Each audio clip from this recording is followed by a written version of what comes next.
Welcome to the Borgata Poker Open. We are covering the finals of the Heads Up Challenge. These tournaments can be tough to run because of the amount of players versus the amount of dealers, and sometimes the field doesn't even out and we have to incorporate buys as we go. But like I said, the Borgata, we make sure we want the players to be happy and we have good tournaments, so we made it happen.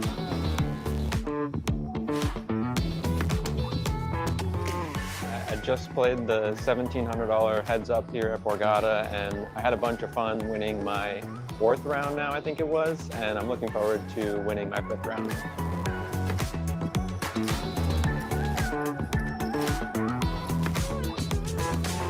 Yeah, this event was super fun because you just get to play so many hands. It's just nonstop action. You also get like a nice break in between each match, so it's just constantly going, and it doesn't really stop. And it's also just like a 1v1 match. So you're trying to figure out what your opponent's like and what they're up to. So it's just really fun. It's a good time.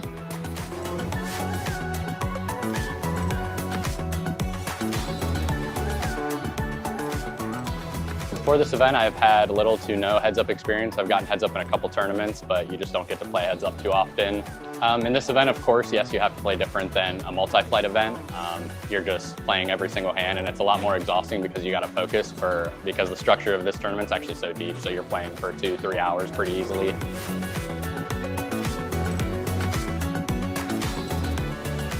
A lot of tough opponents. I wasn't sure if I was going to register this tournament leading up to it, but glad I did. First time here on the series, first time here in New Jersey, and I can't wait for the finals.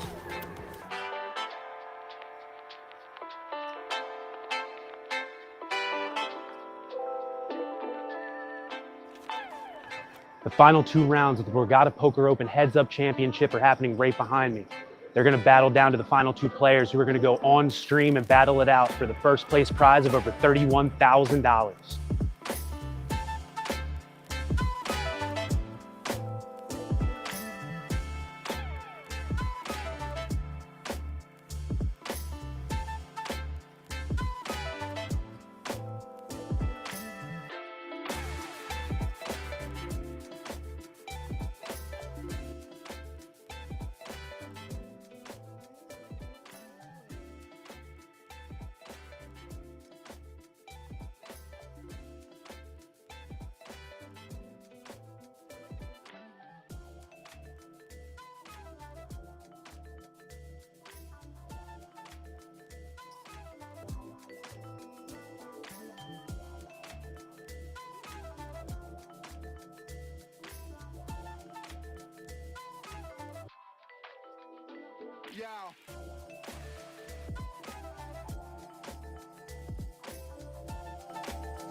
Hello and welcome to the Borgata Poker Open Heads Up Championship live stream. My name is Jeremy Geis, joined in the booth here by Yasser Al-Khaladar, someone who hopefully can make me sound a little bit smarter about poker than I actually am. He's got much more tournament success than I do, but Yasser, how you doing, my man? I'm good. I'm excited to be here and do the commentary on this great match between our final competitors. Let's get into it here. Eddie Leonard from Chad's Ford, PA. Largest cash in his career right now, $66,810. He's got a circuit ring, local pro. I've seen him at quite a few events. Luis Ortiz over here, a little bit more of an unknown. Not as big of a live earnings list as Ed does, but he has fought his way right up to the top here. We can see what these guys are playing for. They both have $15,650 locked up, but they will be playing for that first place prize of $31,298. Not a bad couple days' work. Not bad at all. They're also playing for that beautiful Borgata trophy. And I'll be envious as I don't have one, but I've seen that it weighs about 20 pounds and be very useful if you're a victim of a home invasion. Can really be used as a fantastic weapon. It really would be, yeah. And yeah, right up there on the mantle, you know, you come down the stairs, quick grab, and yeah, you should be good to go. I agree. Yeah. Just one more added bonus there. Speaking of which, Eddie has a Borgata trophy in a PLO event, actually. So my guy gets in the 4-card streets too. So let's see if you can play some heads-up poker here. These guys are deep, 250 big blinds they'll be starting out with. Exact same starting stack as they have accumulated over the past 5 rounds, and they are moving into the 6th and final round to play here. But we're going to get right into it. Looks like we've got some mystery cards to start out with here, but we will have full cards up coverage soon enough.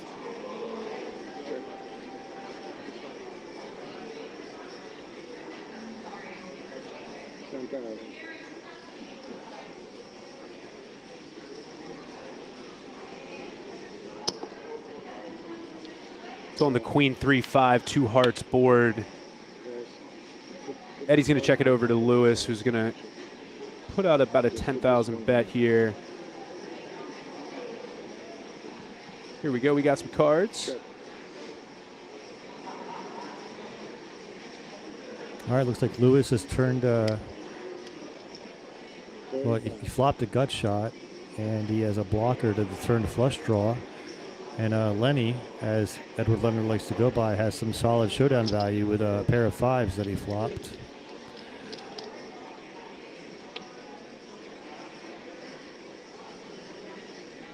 This will be interesting as Lenny checks it over to Lewis, who has rivered a pair of 4s. And he has that backdoor flush blocker in case he wants to turn the pair of 4s into a bluff if he doesn't think it's good enough to win. That's what I was going to ask. So when we bluff 2 streets here, essentially, and we make a pair on the river, in heads-up play, is this some, bottom pair, essentially? Is this where we want to be going for value, or do you think he still thinks he's bluffing here? So now here's good. What do you think? Well, this is interesting because didn't Lewis have a river pair of 4s there? Well, Lewis had a river pair of 4s, but Lenny had a pair of 5s. Right, but it looks like Lewis is stacking the chips. Well, he bet, and I think Lenny folded immediately. Okay, yeah. okay. So I guess what I'm saying is this a spot where we want to? Do you think he thought he was going for value there, or do you think he was still trying to put in a bluff? Yeah, it's hard to say. I mean, he was, Lenny check called twice there. I think that he was bluffing at that point. Yeah. With the river pair of 4s. Just because sometimes I would think we can take our showdown value, but Yeah. I guess he would think he was still bluffing there. Yeah. So here Lenny has the button and he raised to 15,000, and Lewis has defended. And Lenny's going to bet his jack high on this king 6-4 2-heart flop. And Lewis isn't going anywhere as he flopped middle pair, which is a very strong hand heads up. Right. And the king pairing on the turn makes Lewis all the more comfortable with his pair of 6s.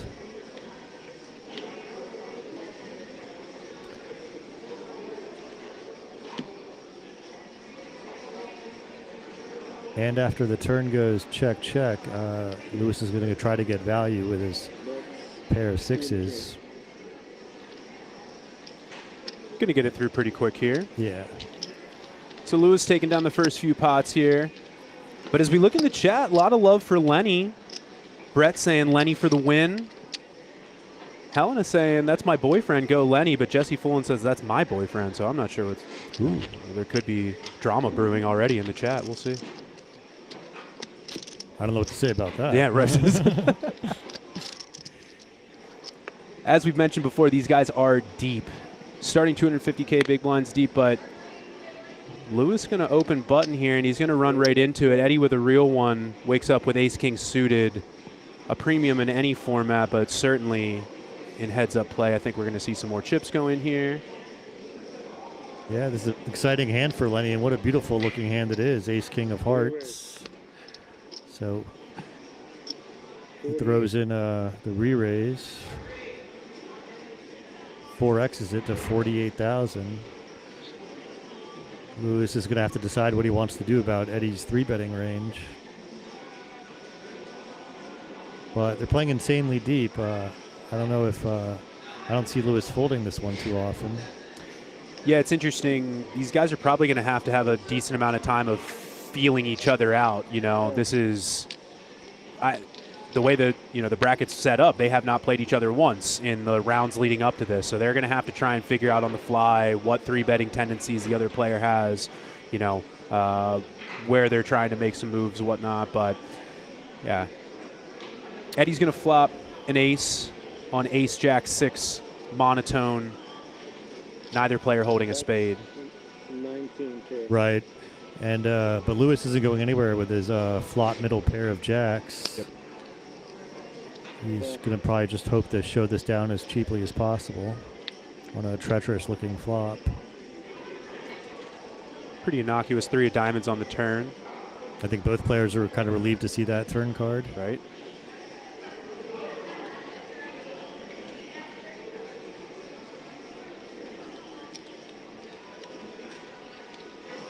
That is 67. Looks like Lenny's was quite the math student as he bet exactly a half pot on the turn. That's impressive. And Lewis wisely ditches his hand. Yeah, nice fold by Lewis.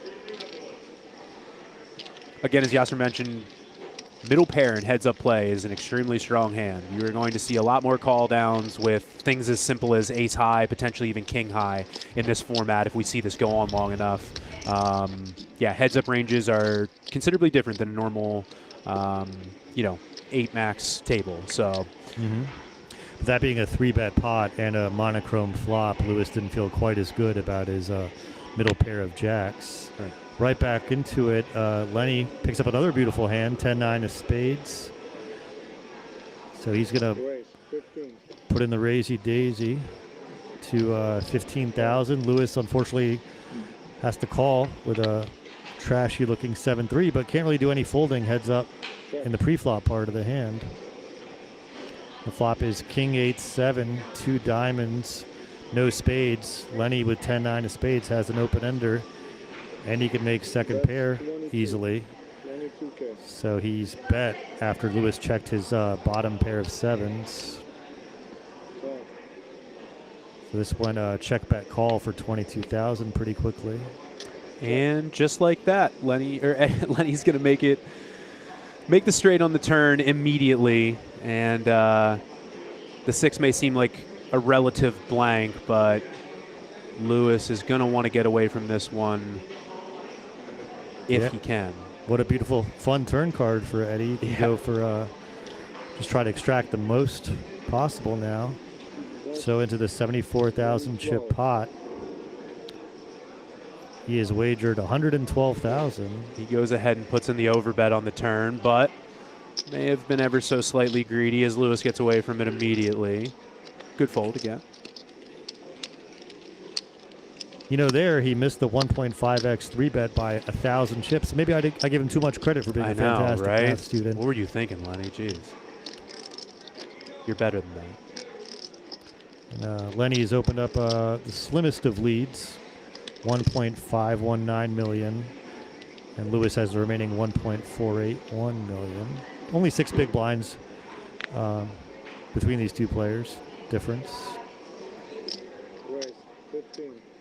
Boy, Lewis is getting dealt 7x quite a bit here. I think it's 3 ends in a row he's got. Maybe he owns a 7-Eleven or something. Very right? possible. Could be. And here, both players have been dealt a 7, with Lenny getting the superior 7.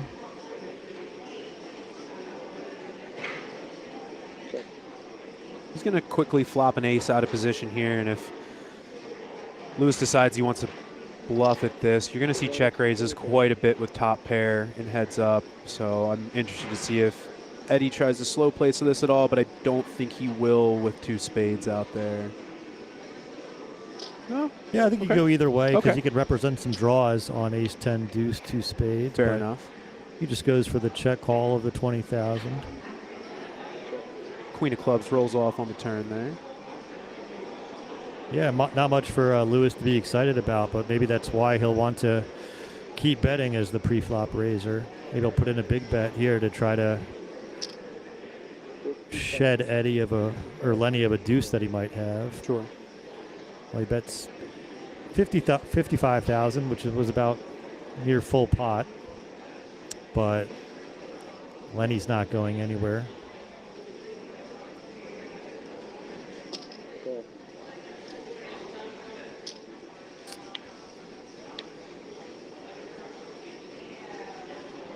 Now with Spades complete on the river there. Yeah, with the flush coming in and Lewis not having a single spade to block the flush, I'm not sure if he's going to want to choose this hand as a candidate for a triple barrel bluff. But he also knows he can't win with 7 high. Maybe he'll want to rep the flush anyway. And correct me if I'm wrong, but that's sort of the standard in heads-up play. If we show up on the river with the absolute top or the absolute bottom of our range, we want to be trying to put in fairly large bets. Am I correct there? Right. Yeah, that's very accurate, but Lenny couldn't call fast enough there with a pair of aces. And he's happy to see that he's correct, but yeah, he was never really folding that hand. That really wasn't the kind of hand that Lewis was trying to get a fold from. Sure. That was just unfortunate for Lewis that he ran into such a strong hand when Lenny could have had a variety of hands. That's a beautiful looking trophy. Wow. We get to look at the 1730 Heads Up Championship event trophy, the mini clear Borgata. Man, when they pan the camera back, you can barely see that bad boy. Mm-hmm. Whomever designed that trophy should get a raise or a lot of credit.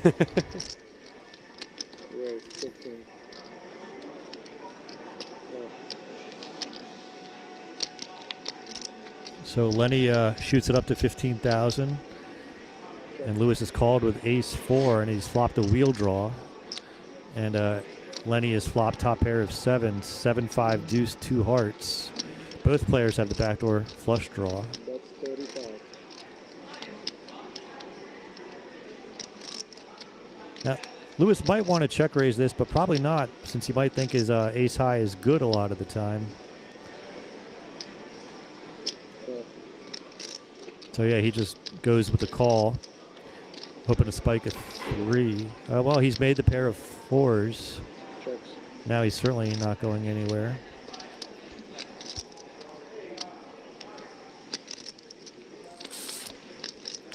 There's 100,000 chips in this pot, and Eddie's going to be Lenny's going to be betting again. 100. Bets a yellow chip, which is a full pot of 100K.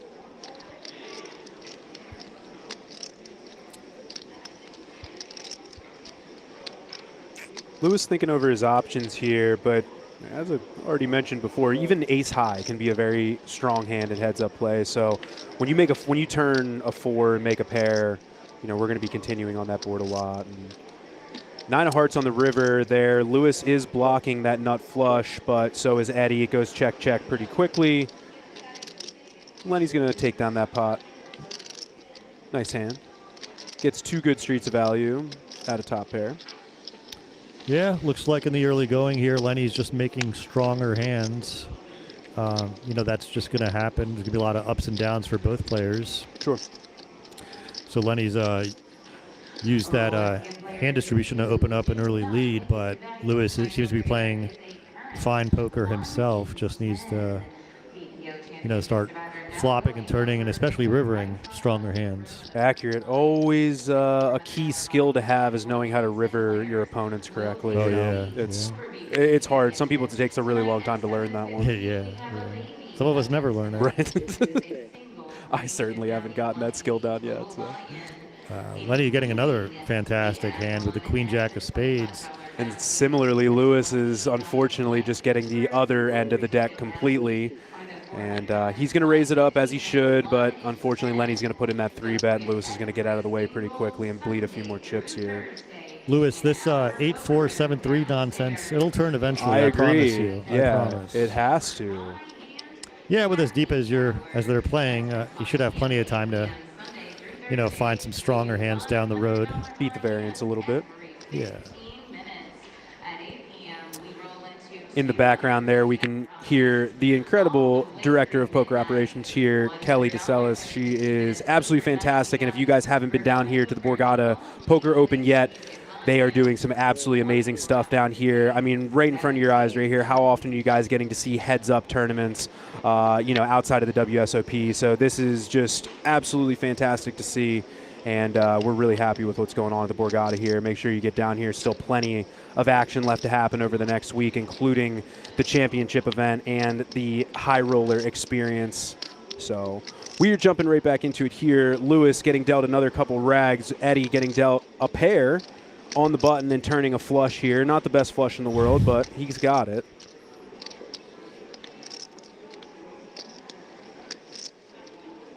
Yeah, it looks like Lenny is hoping to induce a bluff, as he's definitely showing this hand down.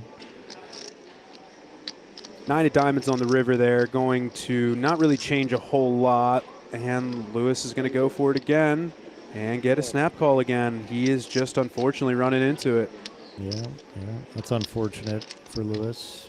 He has bluffed in a couple times where, he's going to get it through against a bunch of hands. Unfortunately, Lenny has just been kind of waking up with it, essentially. Enough stuff to call down every time that Lewis has tried to bluff. So not doing anything wrong, just running into it a little bit here in the early goings. Yeah, the good news for Lewis is that when he finally starts making some hands, he should get paid off, as he's had been forced to turn over a few bluffs in the early going. Table image is going his way in the early goings, which is not a bad thing. Right. I like his Under Armour hat. I'm a fan. Yeah. Where's 15? All right, well, now it's Domination Nation as Lewis picks up 9-7 and Lenny has 9-4 of clubs. See if he can avoid some clubs or a 4 here. Does. Lewis has flopped a stronger hand with a gut shot, and he can make second pair if he turns a 9 or a 7. And Lenny doesn't have much to write home about, if people actually write home anymore. Maybe just send a text message, right? The written word is, just really gone to the wayside these days. Yeah, the texted word, however. Fair. Yeah. Fair. So Lewis does take down a pot there, even if it's a small one. Never a bad thing to get the momentum moving in the right direction, even if it is just with 9 high. Always good. So apparently Lewis is from Connecticut. Lives near Mohegan Sun and Foxwoods. Nice. And Lenny lives in PA somewhere. Chad's Ford, PA, over by me. Oh, okay. Yeah. You're in the Philadelphia area? Yeah, right outside of Philly. Mm-hmm. Well, now it's Lenny's turn to pick up a couple of trash hands back to back. He just mucked 10-3. You're not going to see too much folding, but I guess Lenny wants to maintain his momentum and not really lose any significant pots. Yeah, some of the basics about heads-up poker that you're going to see fairly often is almost no buttons getting folded. So you're going to see, at bare minimum, lots of buttons getting limped with weak hands and raised with weak hands for balance. But in general, you're just going to see very few folds from the button, if any. So right. Here's another one where Lewis will have the lower part of the board covered, and backs. Eddie will be going for the higher cards with Jack 8 versus 6-4. And Lenny's still going to flop the best of it with just Jack high here on the King 9-3 2-club board.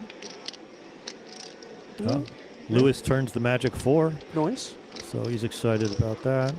Somewhat excited. At least he's made a pair. And after the flop goes check, check, Lewis should feel pretty good about his pair of 4s. Might want to protect his equity with a wager. So he bets 20,000, 2/3 pot, and gets a quick surrender from Lenny. You always want to be dragging pots, no matter how small or how big. It's just good for the confidence. Facts. Especially for Lewis, as he lost some chips here in the beginning of the match. Both players have been through a lot to get here, battled some very fine players. And, heads up poker, there's nowhere to hide. You're playing every single hand.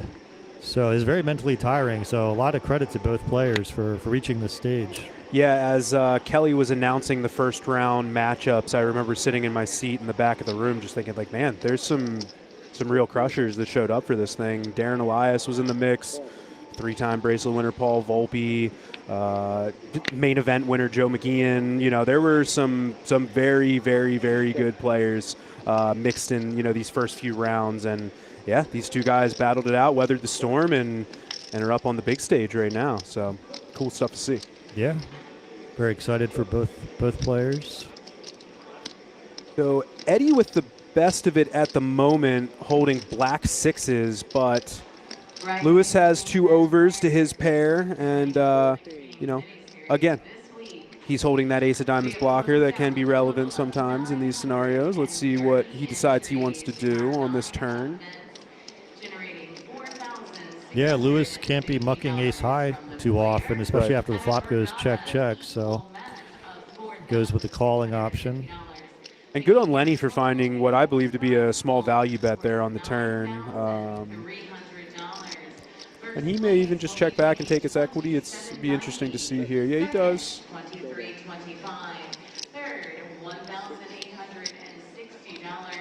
Another good small pot for Lenny there. Interesting to note, he was double blocking the rivered backdoor straight there. But he had maybe felt like he wouldn't be called too often. Just decided to take the free showdown.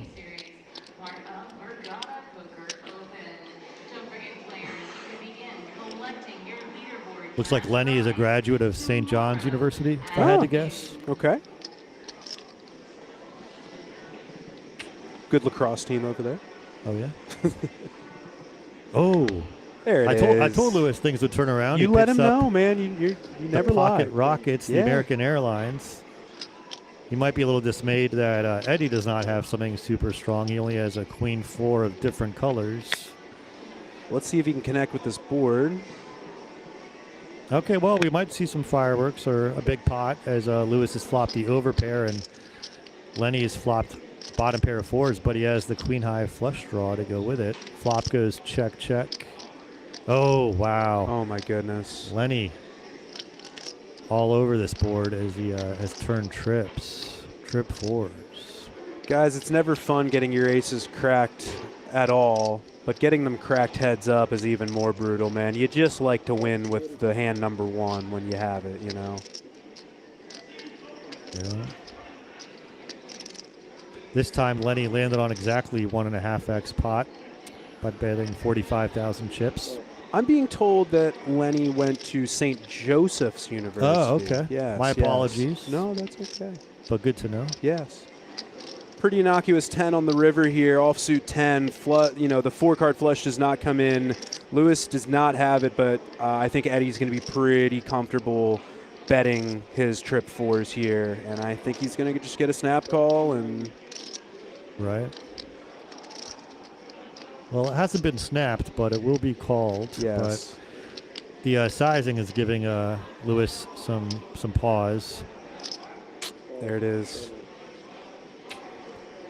And unfortunately for Lewis, he just got turned there as Lenny was drawing pretty slim. But, you know, he might be just happy that he checked the flop and kept the pot small, right? Yeah, I mean, all things considered, for pots to have your aces cracked, he kind of, for lack of a better term, lost the minimum there. That could have been a little bit more bloody than it was. I mean, right. Maybe a little frustrated in the moment. Obviously, Lenny is kind of gaining some momentum here. But Lewis now got him with the dominated hand. Yeah, and there you go. That's one of the rare occasions where you're going to see a button folded 6-deuce offsuit. Sometimes just not even a necessity to mess around with it. Yeah, maybe there's something to be said for just taking a breather by folding your trash hands, giving yourself a little bit of a mental break. Sure. Maybe make your opponent think about that pot he just lost a little longer. And Eddie's up under the lights, man. He gets to do whatever he wants. If he decides, I don't want to play this one, he's just going to go for it. So I don't know if you know this, but Ace King is called Big Slick. No kidding. That's what they tell me. You didn't coin that? That's been around? You know, I wish I could take credit for that. No, I but see. No, that's not a Yasser original. And Lenny has flopped top pair with Queen 9 on a 9-7-7-2 club flop. He also has the Queen of Clubs to feel good about. And Lewis checks behind with his missed ace high. Yeah, everything's coming up Lenny right now. Yeah. Eight of spades on the turn. He's going to check again, which I like. We've seen him go for multiple streets of value with top pair, and he's just probably keeping it pretty balanced here. I like to think he goes for a little value on the river here and may even get called down by an ace-high type hand, but he does check it. Oh, check, interesting. Check. Yeah. Nines. Yeah, I think Lenny bets that at some frequency, as the kids say, but chose to check at that time, maybe hoping to induce a bluff instead. When it went check, I imagine Lewis felt kind of good about it since he had the best ace Exactly, possible, yeah. but it was not meant to be. But we've also seen him kind of have a propensity for bluffing when he didn't think he had the best hand, but ace high, I'm sure he thought was the best hand, but that may have been why Lenny checked it over to him to see if maybe he went for it on the river there again. Right. Lewis has picked up suited Broadway, queen jack of clubs. And Eddie's going to raise with, or Lenny's going to raise with ace nine offsuit. The standard 2.5x. What would you say, what percentage of the time are you 3-betting this? 40. Heads 40 up. Well, I'm no heads up expert, but maybe, I don't know, 50% of the time? Yeah, but it's not a 100% 3-bet by any, like queen jack in the blinds. Well, actually, probably a lot higher than 50%, but you want to probably mostly be 3-betting if I had to guess. Yeah. Maybe randomized by the suits that you're dealt. Sure. Something like that. You know, make like queen jack of hearts your passive combo. You would just call. The other ones you would 3-bet. Interesting. I like that. Yeah. 25, yeah. Neither player's flop much to get excited about, but Eddie's ace high is still ahead. So after 3-betting pre, Lewis bet the flop and got called, and turn is a 6, and all 4 suits are represented now.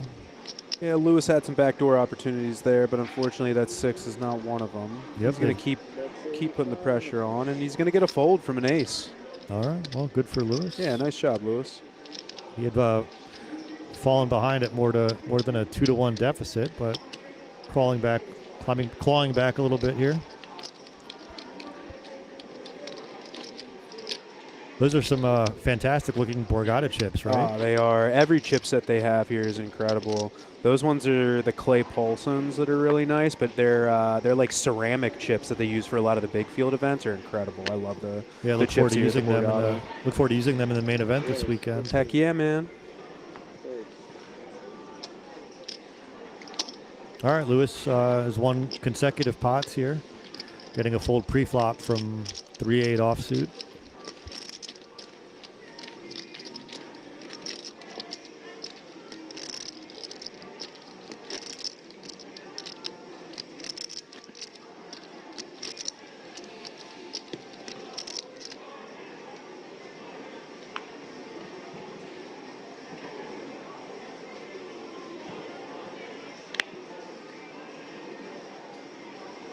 Lewis now waking up with a good one here. King Jack offsuit. And Lenny's going to raise the button with the Jack 4 offsuit. Yep, and Lewis is going to shoot it up with his dominating King Jack. Gets a quick fold from Jack 4. What's that called? The flat tire hand, Jack 4? Jack 4. I get why it's the flat tire, but I hadn't heard that before specifically. I'm not up on my poker hand lingo, I guess. Yeah, it's the kind of thing you don't really think about them too much, but when they're presented to you and you see them, I guess it just kind of jogs something in the brain. Right, 5-5 speed limit. Mm-hmm. That's about as good as I got. All right, let's see if Lewis can do some damage with Ace-King this time around. Ah, easy game. Raise fold. Yeah, I think 9 deuce is the Montana banana. The Montana. I think that's what it is. I'm not. Don't quote me on that. I'll look it up. No, I won't look it up. I'm just going to take your word for it. Yeah. I like it when people do that. Right. Not too much table chatter. I think they're just very focused on the task at hand. Yeah, man. Normally when we sit down at an 8-handed final table that we're commentating, these guys have a little while to get some pay jumps, break through some barriers, and chat it up a little bit. But they're in the thick of it right off the bat. They are just entering the lion's den, immediately staring their opponent in the face, and yeah, there's not a whole lot of smiles and fun chatter to be had. These guys want to win that first place prize of over $31,000 here. Yeah. Lewis So- getting after it with the 3-bet here with the 9-7 suited. I like it a lot. Yeah, And getting creative.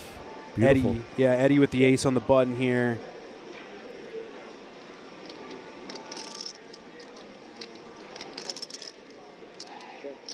Yeah, Lewis has a solid showdown value, and he's turned 2 pair, the bottom 2.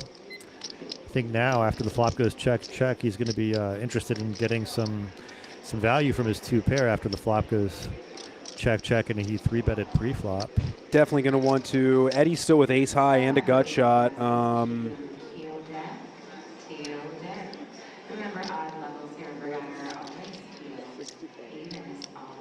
Yeah, I think he may actually get a customer out of Lenny here. Yeah, but almost full pot, but Lenny having the ace high and the gut shot, he's gonna want to see this through to the end. If for any reason there is a 10 or 1030 dealer out on the floor, please make sure They call that a hands in brick. the air at this time. That is indeed the just about definition of a brick, and Lewis is going to show up on the river with 2 pair, and by far the best hand. If he can put out a really tiny one, he may get something here. He looks to be going quite big, actually.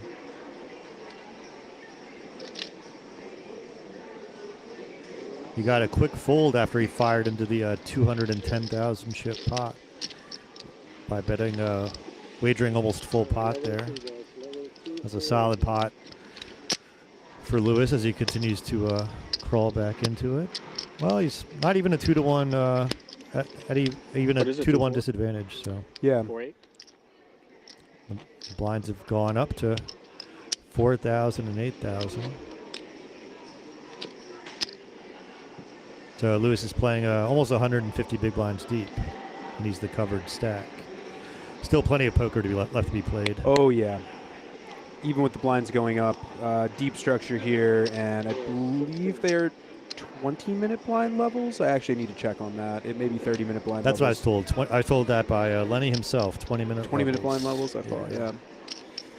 Lewis, unfortunately, is back to getting dealt a trash hand with 7-3, and Lenny with the Queen 8 of clubs. 4X's to 64K, and that gets Lewis to ditch his hand.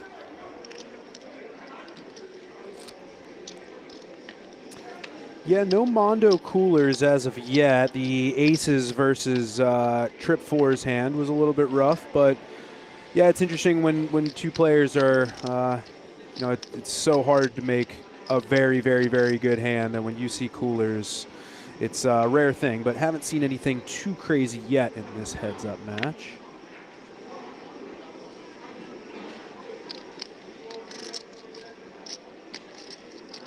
Lenny is dominated here, but he doesn't know it. He's raising it up with 7-3 of hearts, and Lewis also dealt a suited hand, Queen 7 of spades.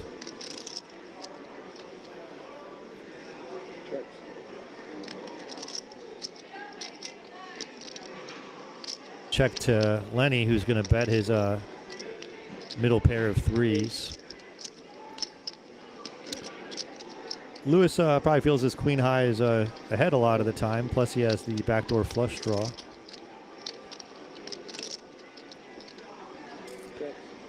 No help on the turn. Eddie's still going to have the best hand here.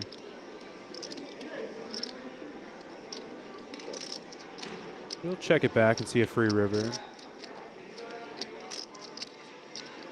10 of spades, no help for either player.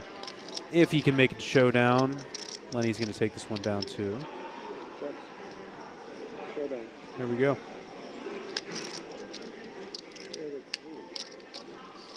Lenny drags another pot with his pair of threes. You know, Jeremy, I got to tell you, this is a lot of fun. This is my first time doing commentary. and I'm having a blast. I couldn't tell, man. You seem like a natural. Oh, you're too kind. The Natural, Robert Redford. Good movie, right? It's an excellent movie, actually. If you like baseball flicks. Yeah, I was going to say, if you put pretty much any sports film in front of me, I'll probably watch it. Mm-hmm. Space Jam. Yeah, oh, big time. Not Rookie the second of the Year. one so I'm really much. partial to Rookie of the Year. Rookie of the Year was an excellent film. I don't care what anybody says. Yeah. Really should have won an Oscar. West, 16. Okay, Lewis. Ace Jack of Hearts. Got a little min raise to 16, and Lenny coming with the call with the 8-9 offsuit. That's a fun-looking flop for Lewis, who's got an overcard and the nut flush draw. Doesn't seem like this will be a big pot, as Lenny's missed with 9-8. And Lewis has added a gut shot draw just in case he needed it. He checked back flop pretty quickly. Eddie with essentially no showdown whatsoever. Opts to check the turn also, and I think Lewis is probably going to want to start betting here, but he checks back. Deuce on the river. Yeah, I think Lewis just loves the showdown value that his hand had. Sure. And if he makes the flush, it'll be very disguised. As Lenny probably would expect him to bet a flush draw. That's 22. And this is probably going to go bet call pretty quickly with ace high. It is interesting, though. Lewis has got to be asking himself if Lenny would wait until the river to start bluffing.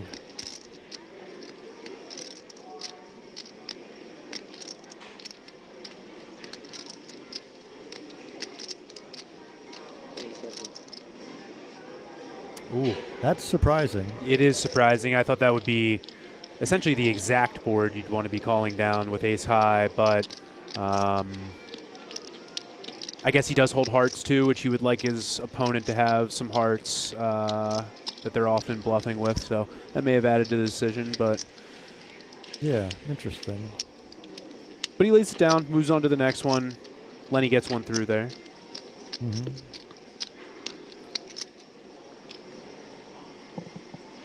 So have you gotten to play any events since you've been out?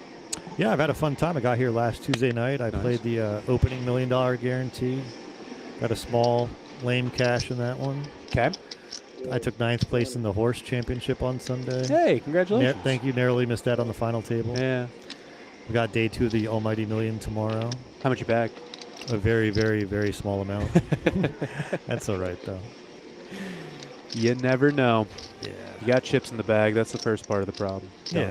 Got something to do tomorrow. Yeah, somewhere man. to be. There you go. Just want somewhere to be, right? So here it's Queen 4-3-3 after the flop got checked by both players. Lenny's in the lead with his pair of 4s. Lewis just has a measly 10 high. So this went check bet call pretty quickly.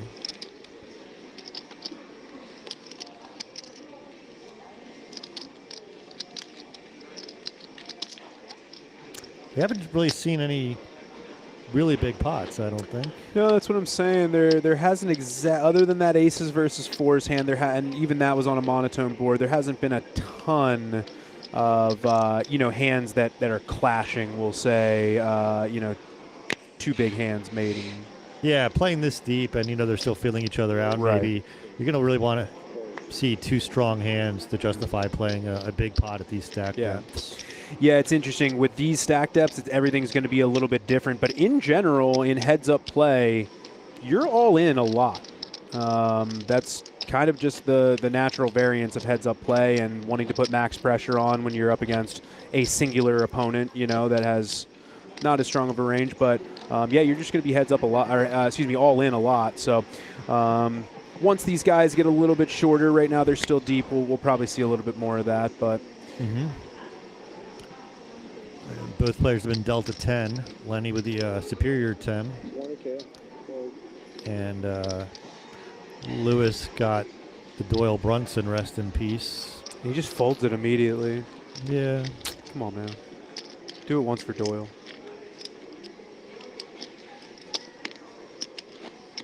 As we look at the updated chip counts again here, Lenny still well in the lead with about 246 big blinds. Lewis drops down to about 130 big blinds. Still tons of poker to play here.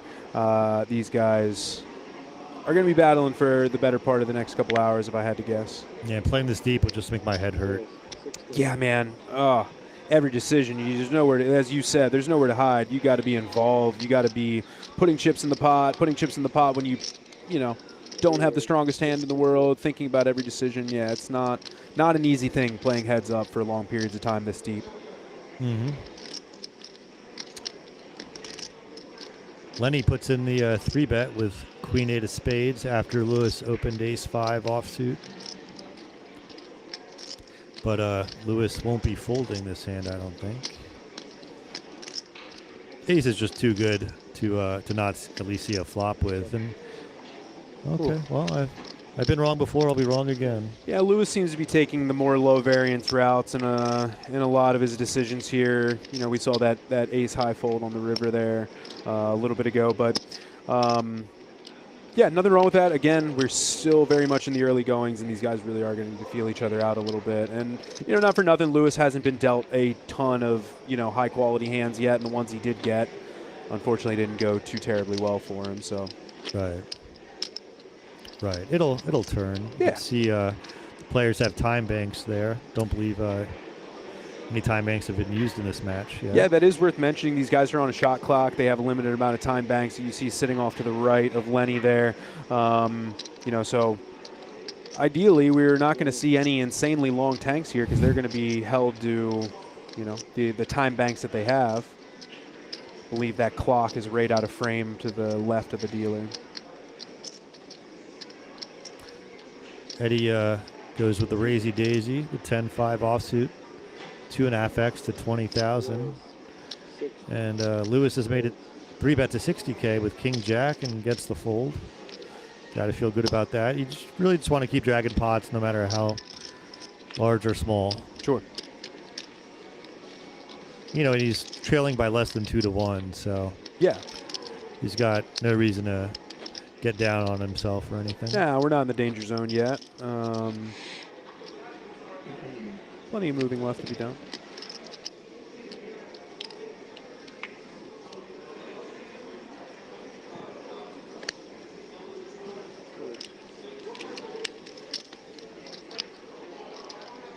That might be the most unexciting pot we'll see. Yeah.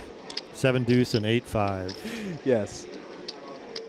Shout out to this dealer. Feels like he's pitching out the cards every 30 seconds. I agree with you 100%. I mean, shout out to all the dealers at the Borgata. They have had an excellent staff here for a long time, and they still continue to have just amazing dealers, staff, floor people. Everything has run so smoothly this series so far. It's been an absolute pleasure to get to be here and see everything in action. Did you see that dexterity and the shuffle, the riffle? My guy's a pro. That was they marvelous. Should pay him to do this. That was marvelous.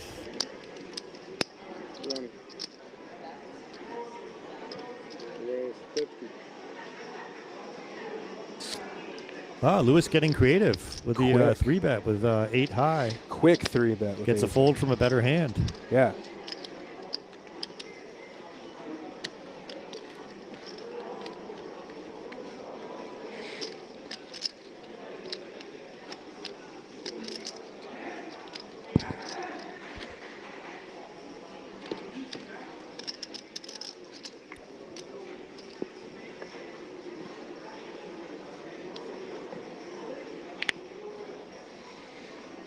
Here we go. These are hands poker players like to see. Yes, right? indeed. I'm excited just to watch this hand. Lenny chooses a flat call with Jack 10.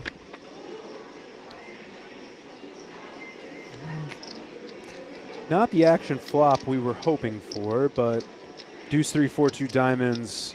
I'm going to get checked over to Lewis.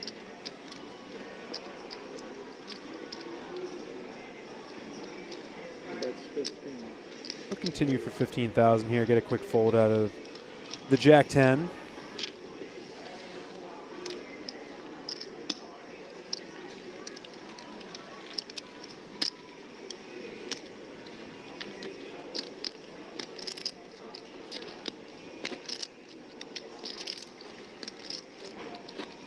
you want to talk about Rookie of the Year some more?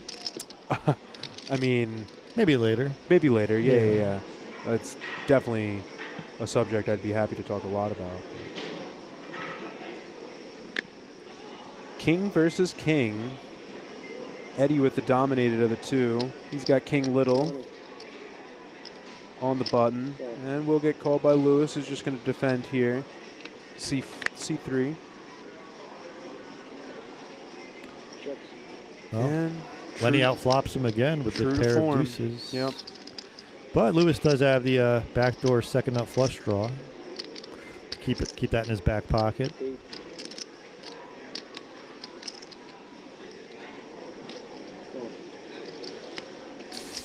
So Lewis check calls for one big blind.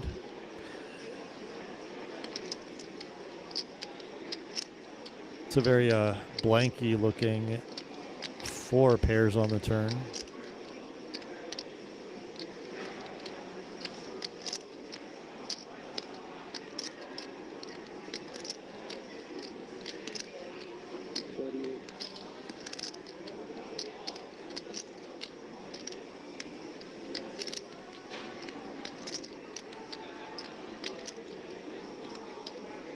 I think Lenny feels pretty good about his pair of deuces after Lewis checked flop and turn, so he's going to drag this pot.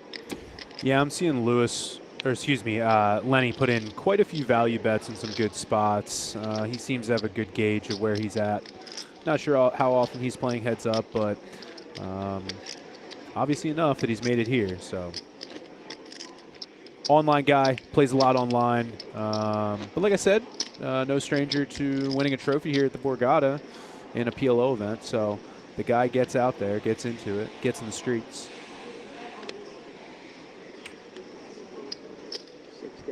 You know, I grew up on the streets. Is that right? No. Oh, me neither. Yeah. I'm soft, you know. That's okay.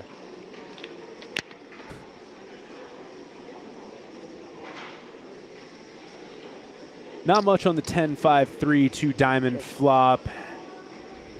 Lewis with jack high, still going to be best. Diamonds come in on the turn, neither player holding a diamond. Lewis has the open-ended straight draw, Okay. and he's ahead anyway.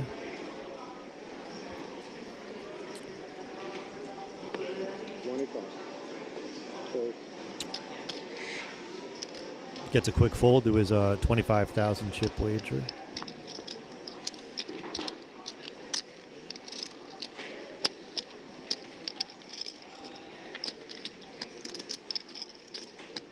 But I often think about what my street name would have been had I grown up on the streets. What would the options be? Oh, I don't know. Kind of like, I like Y Train, Y Train? Big Y. I like the yeah. Y Train's pretty cool. Those were 2 of my nicknames. Big like in Y. high school. Yeah. You could be a J Train. I mean, if you're Y Train, J I don't Money. want J J Money. Money, yeah. I like that. It's not true, but I like it. Oh, here's 2 good-looking hands. One really good-looking hand for Lenny with a pair of ladies, the red ladies. And Lewis has a king 3 suited in spades. So Lewis is going to opt to see a flop by calling the raise. And he's outflopped. Lenny, that hasn't happened too much so far, but he's outflopped him by pairing the king. Yeah, he pairs his king on a fairly draw-heavy board, and Lenny makes a good check back. Board pairing 7 on the turn here. Lewis, I would hope, would want to be going for some value, but he checks.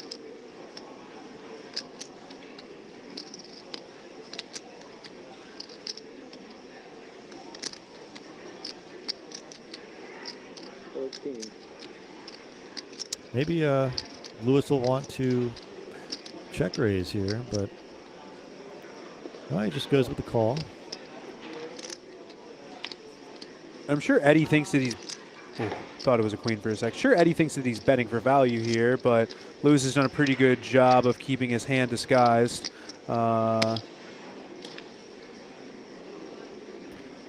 river is a jack, and the flopped flush draw comes in. Check. Lewis has checked it over to Lenny. Does Lenny go for value here? He does. I guess he has no reason to believe that his queens aren't winning. Maybe he Right. wants to target a 10 or target ace high. Maybe even an under pair like sixes.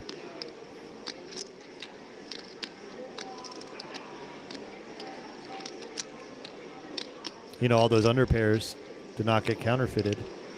Still ahead of ace high hands. Interesting though, because you know, Lenny's heavily blocking the queen nine and Broadway straight. Lewis check calls the river and is happy to see the winner. Thought I had the best hand. Well, Lewis did trick Lenny into thinking he had the best hand There there, you with the pocket queens. I believe he thought he was value betting. Right.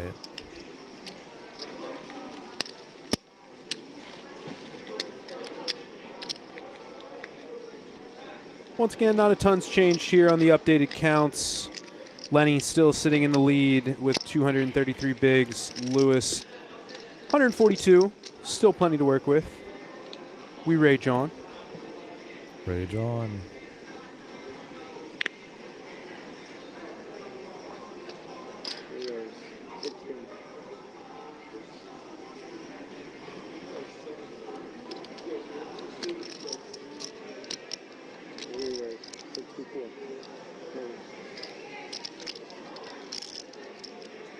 You know, re-raising a hand like 7-8 suited just feels like a lot of fun there. I agree 100%. I mean, So many things you can make, right? Yeah, there's few times where 3-betting 6-7 suited does not sound fun to me, but maybe that's why I'm sitting back in the booth and not at this table, you know. Well, we didn't even really play this event, did we? It's true. Yeah. You're right. You're right. We would have been heads up had Oh, we yeah, played. yeah, Had for we sure. played. Had we played. For you know. sure. Sorry, Lenny. Sorry, Lewis. Nothing but respect, but Yeah, we all know the truth. Right.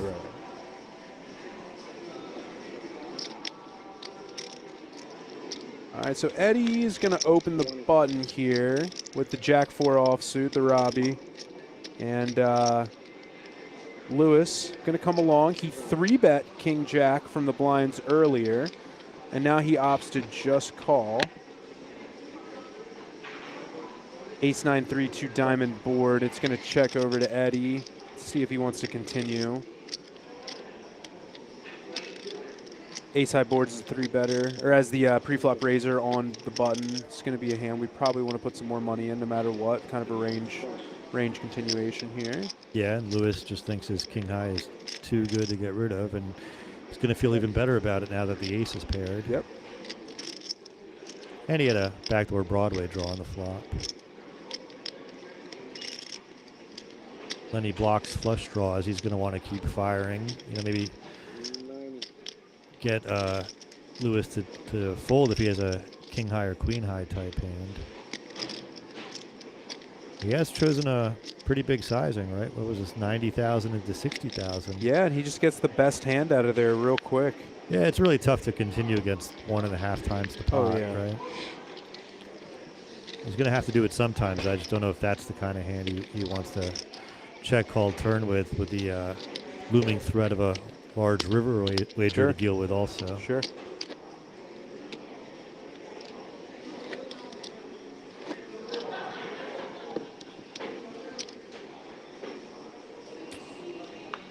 That's a real thing in poker. You don't have to just deal with the current bet. What about future bets? Right. Implied odds. Both these guys look like they're not really quitters, right? I don't get that from either player, no. I don't see this being a quiet fight. I had a sticker on my dorm room door. It said rehab is for quitters. I get it. Yeah, me too.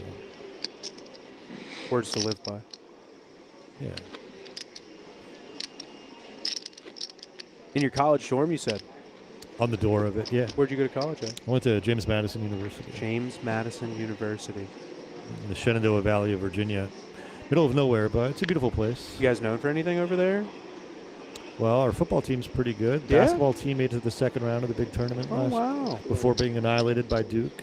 It'd be like that sometimes. It do be like that. Duke annihilates lots of teams. Yeah, so it can't feel too bad about it. No.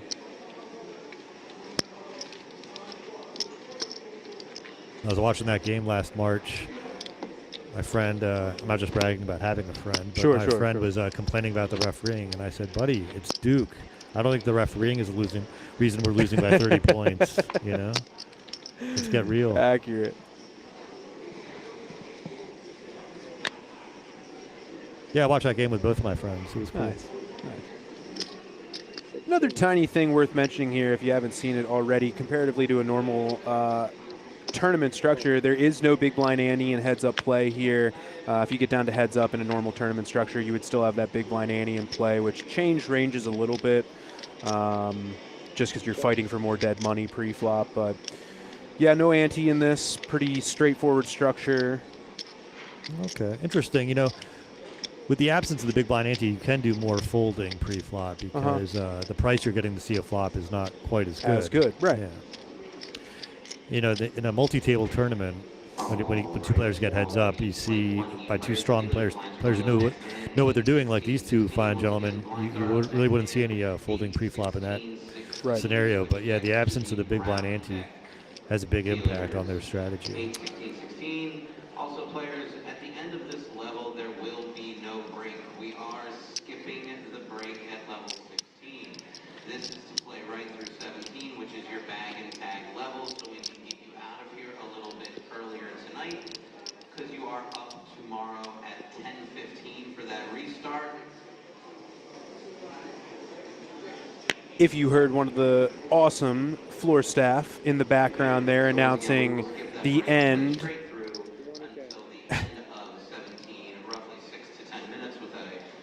random amount of hands selected, and then we will bag and tag for the evening. He is announcing the bag and tag for the almighty million. Almighty million happening in the background there. Let him get through his spiel. We are only looking for units. That means I do not need to know that somebody has 100,000 in blues. I need to know that they have 20 blue chips. Good hand here. Eddie with a pair of eights is going to get outflopped by Lewis with Jack 10, and Lewis is going to turn two pair here, but the hearts do come in, and Eddie is holding the lone heart.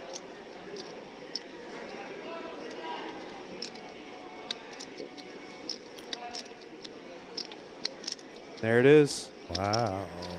Eddie goes from dominated to more dominated to having the winning hand, and I feel like this is going to be a little deflating to lose for Lewis after flopping and turning such a strong hand. oh, big time, yeah. Eddie content to take his showdown with. I wasn't sure if it was the diamond or the heart, and I didn't want to check. Sometimes, what Lenny said there makes a lot of sense. You don't want to give away anything about your hand by looking back at your cards. I try to memorize the suits. I do too. So I only have to look at the beginning part of the hand. Yeah. Also known as the pre-flop. Pre-flop. No kidding. Yeah, that's what they tell me. I read that in a book. Super Systems. Yes. So there we take a look out into the field there. The almighty million going on. Few of our incredible floor staff out there. If you guys are not at the Borgata or have not made it down here for the Borgata Poker Open yet, make sure you do. Today's flight alone of the almighty million, a $500 entry, garnered over 1,000 participants. So they more than broke the 1 million guarantee for that tournament for just a $500 entry. And day two happens tomorrow. A bunch of people are going to come back, not yet in the money, but somebody is going to walk home with probably close to 200K, if not more, in a $500 tournament. So nothing to shake a finger at, man. There is plenty of action left to be had down here at the Borgata Poker Open. Yeah, who wouldn't want to win this tournament, right? The almighty million. I'll give it a shot tomorrow. See what happens. Yeah. I think you got it in you. I think you could do it. Thank you. I appreciate the confidence. I got you, my man. Queen high going to be good for Lewis, but Eddie is going to lead out at just the right time and get that fold. Yeah, really tough to call there with a queen high. Yeah. And all those middling cards are on the board.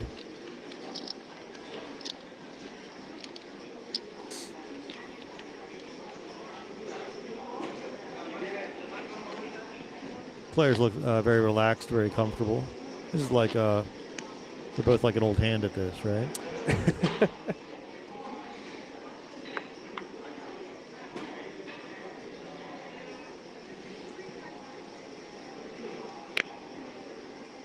Well, Letty picks up another pocket pair with the threes. Hard to And make a pair. It is, and yeah, tough to be dealt a pair. But we're actually flipping here as Lewis actually has 2 overs with the 8-4, and he's going to get one of them on the Jack 6-4 rainbow flop. Yeah, nice to connect there with such a putrid-looking hand pre-flop. But yeah, he's made bottom pair, and Lenny's flopped the under pair, so he wants to fold the bet to fold out those 6-out hands against him. That's not going to work here, as Lewis has flopped a pair. King of Spades turn, not going to help anybody there. After Lewis check calls flop, let's see if Eddie wants to, he probably thinks that his hand's maybe not good. Maybe he decides he wants to put another bet here for protection, but not protection, to bluff. But 5 of hearts on the river. Lewis is going to end out with the best hand here, and if he can get to showdown, which he does, that 4 is going to be best. Yeah, good pot. Solid pot of 7.5 big blinds. Nice. Lewis like putting those chips in the bank. And the blinds have gone up yet again. You know, they keep doing that. It's unfortunate, really. You wish we could play forever here, but as we take a look back at the chip counts there, with the blinds going up, Eddie moves down to 192 big blinds. Lewis, 108 big blinds, and for the first time, we are on the precipice of one of these players dipping below that 100 big blind mark, but still super deep and lots of action left to happen here.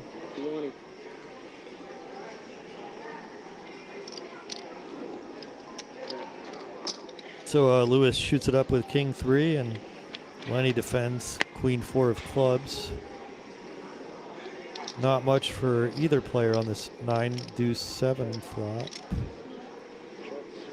So it gets checked by both. But Lewis has turned a pair.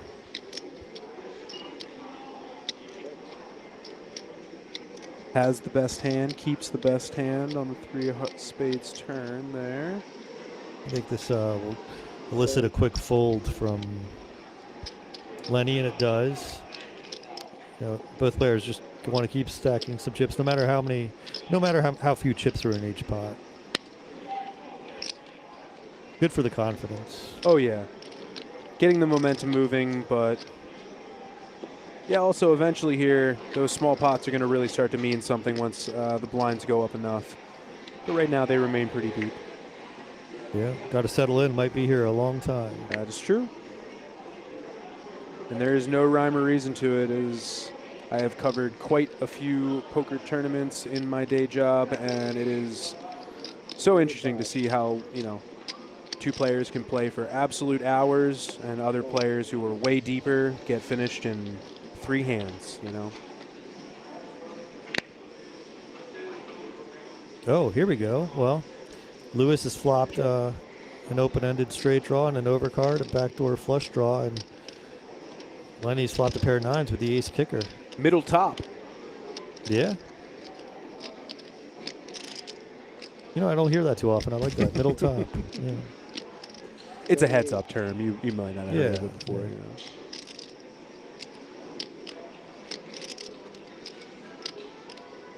So Eddie raised pre-flop. Lewis called, and after being checked to, Lenny has fired 38,000 into the 50,000 chip pot. But Lewis isn't going anywhere. Makes the call. He also has that jack of clubs if he wanted to decide to rep some clubs on a turn just like this. Turn to super draw. That's what I like to call it. Ah. Might want to get frisky with it if Lenny bets, but no, Lenny decides to check it back. Checks back, deuce of hearts on the river, not going to change anything. If Lewis wants to win this one, he's going to have to bet at it.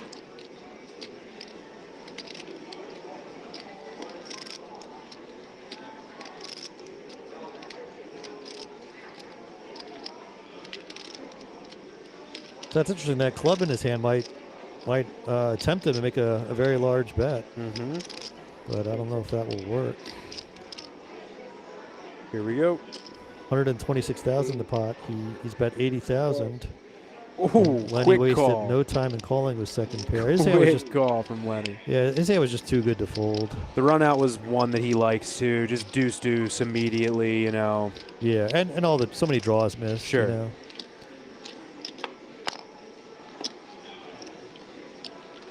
I don't hate the spots that Lewis has attempted to put some bets in with, or you know, put some bluffs in. It's unfortunate. Lenny's just had it quite a few times. There we see it. Lewis is going to drop below 96 big blind, or drop below 100 big blinds for the first time in the tournament. Eddie with now over a 2-1 chip lead. 20. You know, you really want to raise with the best hands and some of the worst hands pre-flop. Sure. That's what Lewis has opted to do here with 9 deuce of clubs, and Lenny 3-bets him with Jack 10. How does he find the right spot? Yeah, I think these players, if I had to guess, both have quite a bit of heads-up experience and heads-up tournaments. Yeah. I think they play, online quite a bit. You play online at all? Let's say no. Okay. Well, I play sparingly. I don't really enjoy online poker too much. Fair enough. I also am quite the live guy, but if you guys are looking for a place to play online in Pennsylvania or New Jersey, make sure you hop on to BetMGM. Some of the best value tournaments of the week go on BetMGMPoker.com. Tons of cash games, and they are also involved in putting on absolutely incredible events like the Borgata Poker Open right here. Yeah, if I lived in Pennsylvania or New Jersey, yes, maybe I would throw my hat in there. But you're in one of those brutal states that unfortunately does not have legal online poker. I'm in the Commonwealth of Virginia. Not many options. I like live poker. I like being able to size up opponent physically. Same here. Something about shuffling chips that makes my decisions better. I can't explain it. Mm-hmm.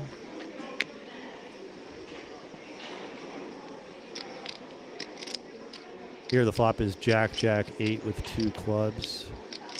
Both players had hands that looked pretty nice before the flop, but unable to connect here.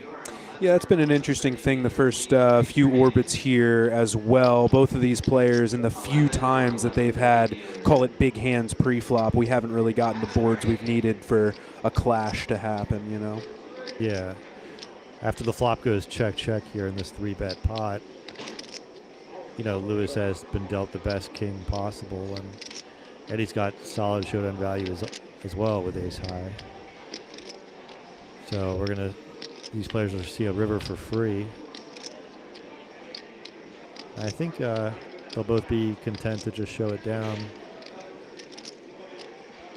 Well, I think Lewis might feel like his king high is behind ace high, but maybe his hand is just too good to bluff with. And gets checked, and Lenny's going to take it down with ace high.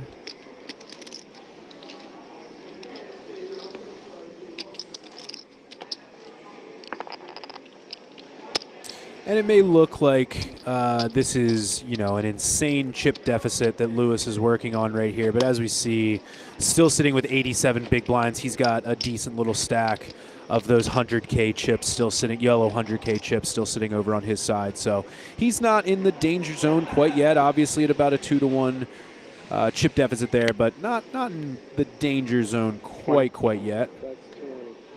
Oh, they've been dealt Broadway hands here. Couple of decent holdings, and 2 different holdings enough that we could see some flops that could be pretty interesting. Oh, speaking of interesting, like that one. Lenny's flopped a top 2 pair. Lewis has a 1-card open-ender, but with a king, he'll make Broadway. Unfortunately, neither player holding a diamond. Lewis going to go for it here, and let's see if Eddie wants to put in that check raise right away on the 3-diamond board. Yeah, those monochrome flops are, can be quite treacherous to navigate. Sure. And the board just got a little scarier for both players, right? Very interesting. Eddie snap checks it over to Lewis, who checks back. We'll go to a big river here. Blank 7 of clubs. Eddie with the best hand here, still holding top 2. Let's see if he goes for some value after he checked turn pretty quickly.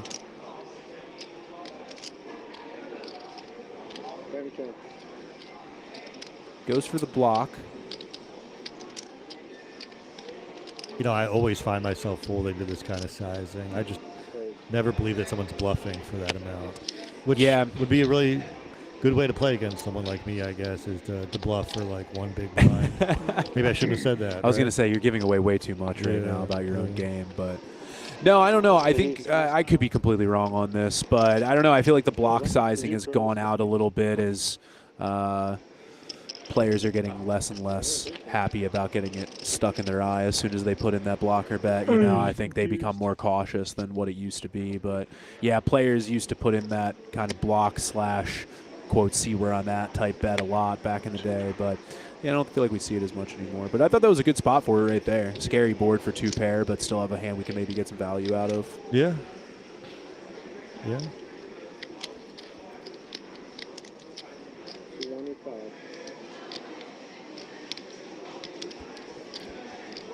Here's a fun-looking hand for Lewis to at least defend with, if not 3-bet for quote-unquote board coverage, right? The 5-4 of clubs. Looks like he is choosing a 3-raise. Nice. After Eddie juiced it up with King 8, or Lenny, I should say.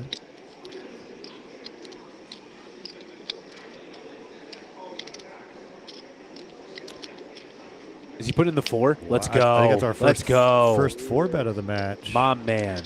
Come on, Lenny. In position. Got a hand we don't want to call with, but we don't want to fold, and we get the fold from the 5-4 immediately. Nice find with the 3-bet on the button. Love the creativity. Yep. This is the best part about heads-up play by a long shot is that you have pretty much permission to do some freestyling like that. There's just going to be times where you're going to be forced to switch things up and put in maybe a 3-bet in position with King 8 offsuit, you know? You get to be an artist, you know. That was creativity that pulled out his inner Van Gogh there. Right? I loved it, man. True art. True art. Put it in the Louvre. You know, someone told Van Gogh, like, you'll never be a great artist or a great painter. You only have one ear. You know what he said? What did he say? I can't hear you. My man. Blocking out the haters immediately. Here we got another couple of holdings that on a couple boards could have some pretty interesting clashes. And after Lewis just 3-bet the 5-4 suited, Eddie is going to 3-bet the 7-6 suited. But Lewis is going to flop the best of it with middle pair on King 9 deuce 2 hearts. Good for Lewis, you know? Yeah. I mean, flop the pair, that's fun and exciting. Absolutely. Again, hard to flop a pair in heads-up play. 40. It'd be tough for Eddie to win this, or Lenny to win this pot. You know, just not much going on there. Suited connectors are so pretty, but when you are forced to play them out of position, it just becomes incredibly difficult to navigate, really, more than anything else.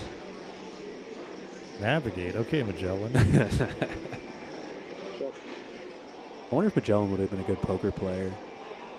Yeah, he's good at circumnavigating the globe. Right? Fair enough. So I think he's got some skill. Check on the turn. Ace on the river, gonna be a card that Eddie can potentially represent after he was the 3-better pre-flop. He's gonna show up with just 7 high on the river here and get the ace that I don't see how he can pass up this opportunity to bluff at this. Here we go. What an awful card for Lewis to see on the end. And he goes pretty big here, which is interesting. I don't know if with an ace we may like a more third pot value sizing to get folds. I have no idea, but yeah, that's really just really unfortunate for Lewis. again, it's you can almost call that a heads-up cooler. It's a cooler that he got the perfect card he needed on the river. I know that might sound weird, No, but I fully agree. It's just bad luck for Lewis because on 90% of other rivers, he probably just shuts down with 7 high, and or he may put out one more bet, and Lewis says, "I've got second pair. I'm not worried about the." Ace. Yeah, whatever I it think is. Lenny played that exactly like he had in the ace. Yep, He exactly. 3-bet and then bet the flop. Then he thought maybe, he has decent showdown value with his ace and just check the turn, hope to get to the river. Yep. Yeah, It's good stuff. I like it. really planned ahead there. This time he actually gets dealt the ace. Sometimes it's more fun than just having to play pretend. I agree 100%.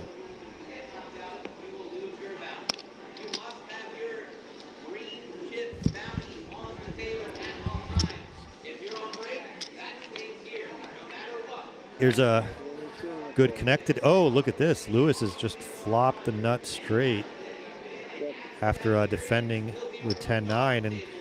And Lenny has flopped top pair, top kicker, TPTK, you might say. So Lewis wisely checks it over. And, of course, Lenny has to bet his hand, right? He bets 15,000. Now his question is Lewis going to want to call or raise? I kind of like raising as he doesn't block anything really, any blockety value hands. And I guess maybe he heard me because he juiced it up to 55,000. We're going to see a big one here, I think. Depending on runouts. If it goes deuce, deuce, something like that. Deuce 3. Well, a lot of running cards. This will be a big pot. So after Lewis check raised the flop, turn pairs the 7. Now we have 2 flush draws in this exciting and big pot after Lewis flopped the nut straight. It was really a dream scenario until that 7 paired on the turn, but he's still very excited about the hand, and that's why he bet 125,000. Here we're seeing the biggest pot of the tournament. Let's Jeremy. go.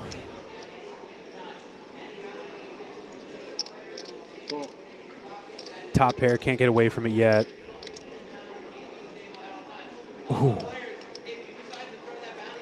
And that's interesting, right? Very interesting river. Brings in the spades. Gives 2 pair to Eddie. He now beats any 8 that Lewis has also. Not that he didn't before, but, can be confident about 2 pair. Lenny's got the top 2 pair. Lewis wishes he was holding a spade, but still. Finds the jam. Oh, this is a very interesting river jam, and we're going to get a quick call by Lenny. Quick call.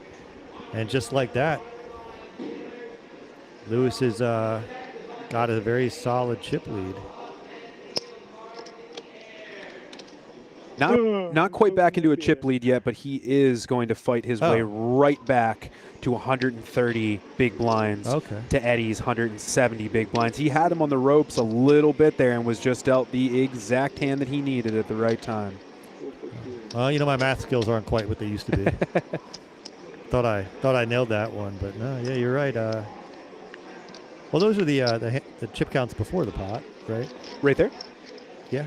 That's right afterwards. Oh, okay. I think current chip counts, yep. Oh, okay. My apologies, but yeah, we've got he had him over 2-1 before that, so yeah, that's right. Yep.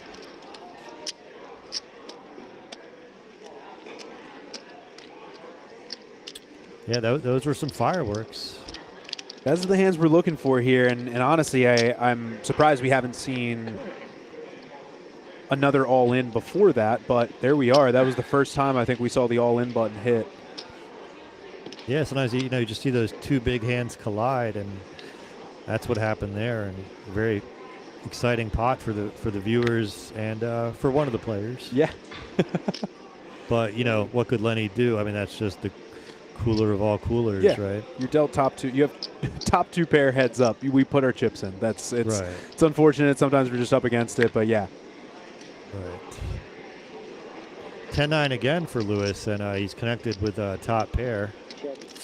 So Not much for Lenny and his queen deuce. yeah, and a little bit of momentum finally going Lewis's way after he had a tough going at the beginning here. Yeah, I think he deserves it. Yeah.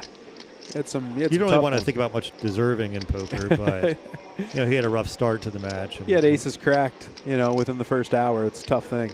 Right.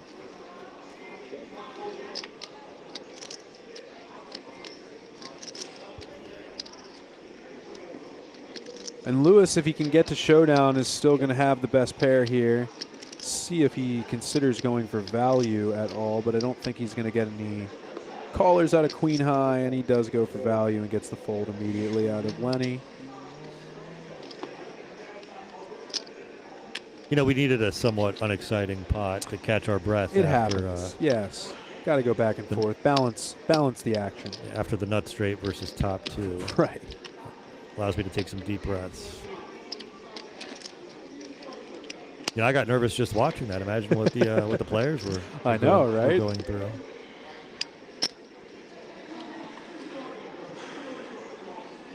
But nothing you can do. You're going to have to battle through a few of those if you want to get that Borgata trophy sitting in the middle of these two gentlemen.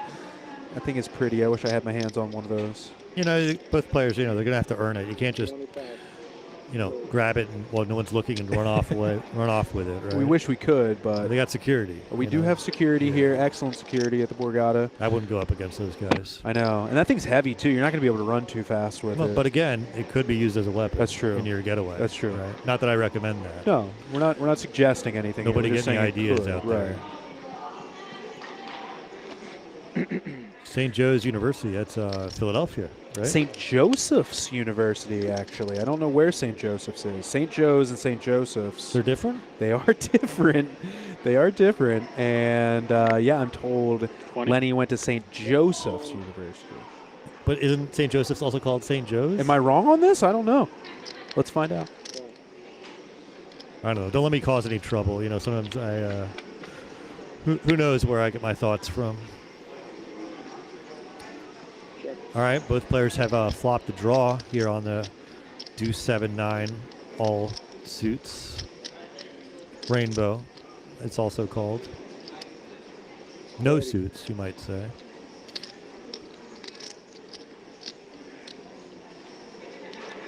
Oh, I think I'm just wrong. They corrected me in the chat. I guess we said St. Joe's. They said St. Joseph's, but I think they are the same thing. Yeah. Somebody tell me in the chat if St. Joseph's and St. Joe's are the same college. Raise 100. Fold. All right, there Lenny semi-bluffed with 6-8, his open-end straight draw. The potential of that hand was exciting, and he just got a fold from 6 high.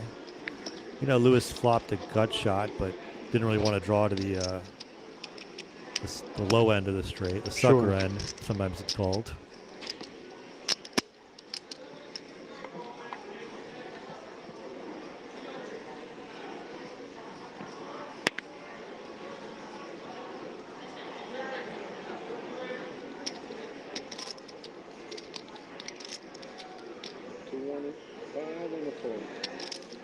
What do you think of the color of this hoodie that Lenny has chosen to wear? What is that, salmon? I don't think it's No, I salmon, don't think so. but now that I'm looking at it, I'm having a tough time deciding what I want to call that color. It's almost like a muted maroon, almost a pastel type color. Yeah. I don't know. I'm going to go not salmon. I'm going to go... It's not periwinkle. Or is that close to periwinkle? I don't even know what periwinkle is, but I know I like the sound of it. I think periwinkle's brighter, but I think it is in the pinkish variety. We can give it periwinkle. We'll say periwinkle. The pinkish family? Yeah, we'll say periwinkle.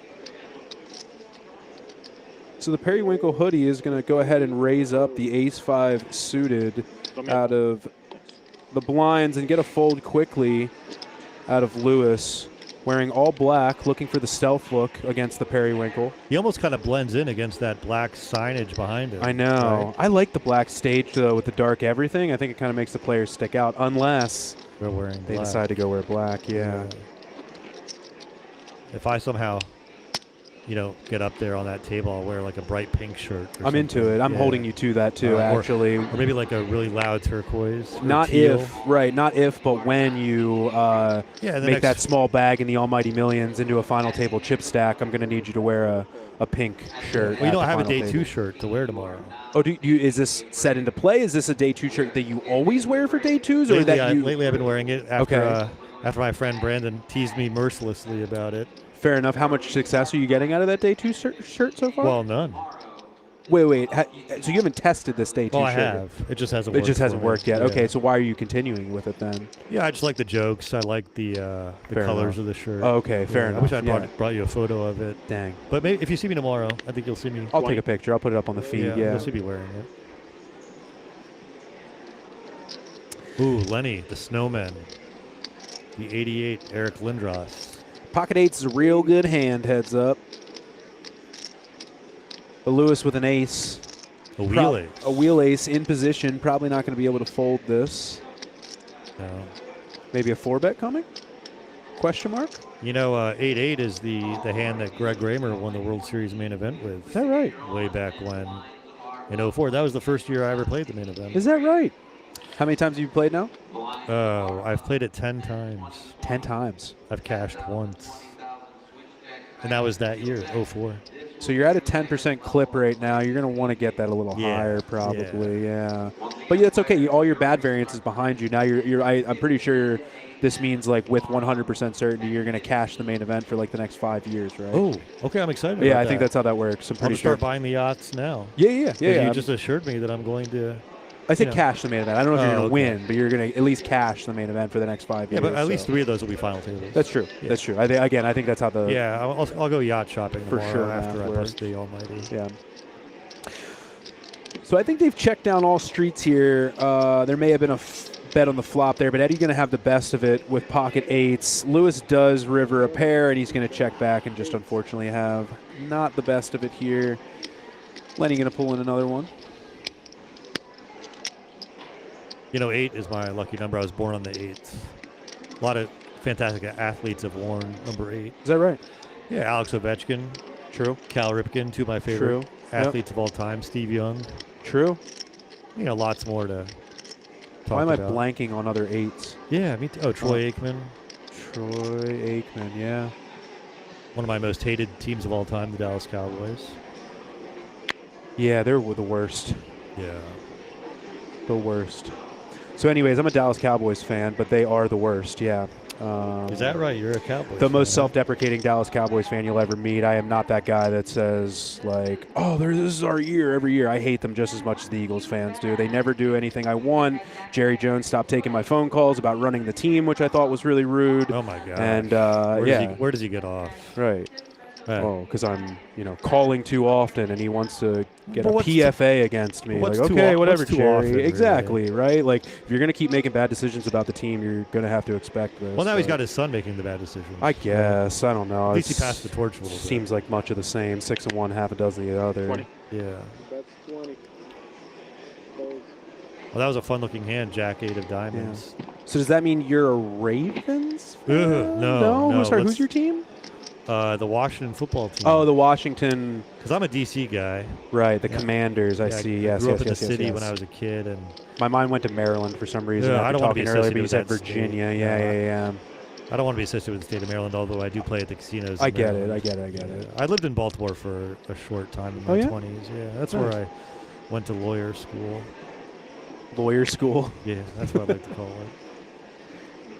Whereabouts was that again? In Baltimore. Oh, okay. But couldn't stand the Ravens. I Still get can't. it. I mean, I can't either, but Lamar Jackson's grown on me a little bit, though. Oh, yeah, he's phenomenal. What a player. Seems like a class act, too, which is... It's hard to hate the guy when he's Which good. won, like, and a 2 or class 3 act. MVPs? Is it 2? I think 2. Okay. I know he wanted that one early on. I wasn't sure if you guys And last second year, one. right? Oh, okay. Oh, right. Trucks. Not much for either player other than second pair here on the turn for Lewis. He did flop the best of it and continues, but Eddie is going to try and take this one away when it's checked to him on the King of Spades turn. Yeah, he wants to pretend like he has the king. That's called Sure. representing. Or repping, for sure. Repping, Yeah. right. The kids are saying He wants to these play days. pretend. You know, Yeah. we all do that in poker sometimes. Yeah, sometimes it's fun. Pretty innocuous deuce of diamonds there on the river.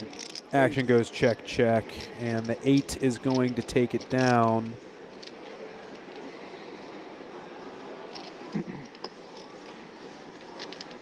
Last minute of the level. I don't know if you heard that, but this is the last minute of that level, of this level. Oh, here we go. We're going to move up again. Yeah. God, these blinds don't stop. We're all moving up in the world. Truly. They also say the price of poker is going up. Yes. Yeah. Yes. That's a new one. That I only started hearing that a few months ago. I started that. You did? Oh, yeah. Oh, kidding. It's on my laundry list of accomplishments Right. that I've given to the game of poker. Yeah. Oh, Lenny with a pair of 10s, and Lewis has the nut low, but it's suited. So we're going to see a 3-bet, Up to 80. 80. a re-raise from Lenny with the black 10s. As you should be, and he gets a fold immediately. I am told that in normal full ring play, 7 deuce is the worst hand that you can have, and in heads up play, 3 deuce is the worst hand that you can have. Oh, okay. It actually has lower equity than 7 deuce in heads up play. So he was sitting with the stone bottom there on the button. He raised up and got a quick fold after getting 3-bet. You know, he's wise to fold it then, right? Quite wise. This looks like about a 3-2 lead for Lenny. Yes. A little more than 3-2, right? Yeah, that looks about what it is. Yep. Yeah. Because 180 to 120 would be 3-2. True.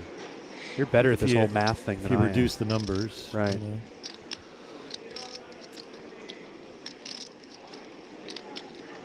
Lewis very much in the match after getting that fantastic double. You'd have a fun conversation with my math major colleague, Sammy. She's always hitting me with the quick maths. Oh, yeah? Yeah. I like maths. Yeah. I like the way the Brits say it, maths. You know, I could just, like, eat crisps and talk maths all day. I love crisps. Yeah. And then we could get some fish and chips after. I would love that. A little Gordon Ramsay fish and chips. Yeah, but I'm not really a big fan of fried foods. But, yeah, you know, some cod with tartar sauce. Did you say you're not a fan of fried food? I mean, I like them. I try to stay away from Okay, thank you for clarifying. I was going to say, Well, I try and stay away from them also, but let's not say we're not fans. You know, it all of goes them. straight to my thighs. Same here, Yeah. but my tummy, really. I'm trying to get that 6-pack, but I keep eating those fried foods. Yeah, I got a 6-pack. Started out with a 40. You look like a... That's no, I don't have a 6-pack. But that's a line from one of my favorite movies, Made, starring Vince Vaughn and Jon Favreau. I haven't seen this. Oh, it's fantastic. Made? Yeah, M-A-D-E. Give me the synopsis. What's it about? It's Favreau and Vince Vaughn are living in Los Angeles, and they get sent by a guy to New York to take care of some somewhat mob-related business. Okay. Yeah, we got there's a cameo in that movie by Screech. Is that right? AKA Dustin Diamond, who What is this movie from? when I used to do stand-up comedy, I opened for Screech. No way. It's true. No way. It's true. My claim to fame. P. Diddy is also in that movie. Good poker player, and you're opening up for Screech. My goodness. Yeah, that was a while ago. I opened for Screech in 2019 in Oh, wow. at a bar in Maryland. Wait, so when was this movie from? Because, I mean, getting a Screech reference to still hit, it had to have been at least 10 years ago. You know, I think Made came out around 2000, if I had to guess. Okay, so way more than 10 years ago. Yeah, that's what I was saying. I mean, if we want to get a Screech reference to land, you know, I don't know that we could put one in a movie these days, really. It was sort of seen as, it's got some great scenes, but it's sort of seen as a sequel to Swingers, but it really wasn't. It was just the same two actors. Interesting. But their chemistry, much like our chemistry right now, Of course, yes. was really something to behold. I see. Yeah, it's I highly recommend watching. I'm Made. into it. Oh, yeah, I'm going to give it a shot. You've given me really nothing but hope for this movie. Yeah, hopefully so. I convinced you. Yeah. Back to the action. I don't know how we got off on that tangent, but Lewis has flopped the underpair with ducks, but Lenny paired his queen on the flop. This is just a single raise pot. Eddie opened the button, and Lewis just called from the blinds.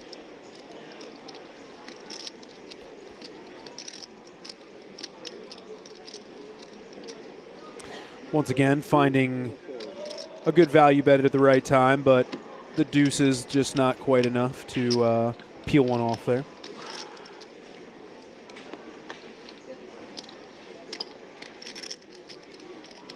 These players don't really look super excited to be sitting in those chairs. Stress. Yeah. High stress.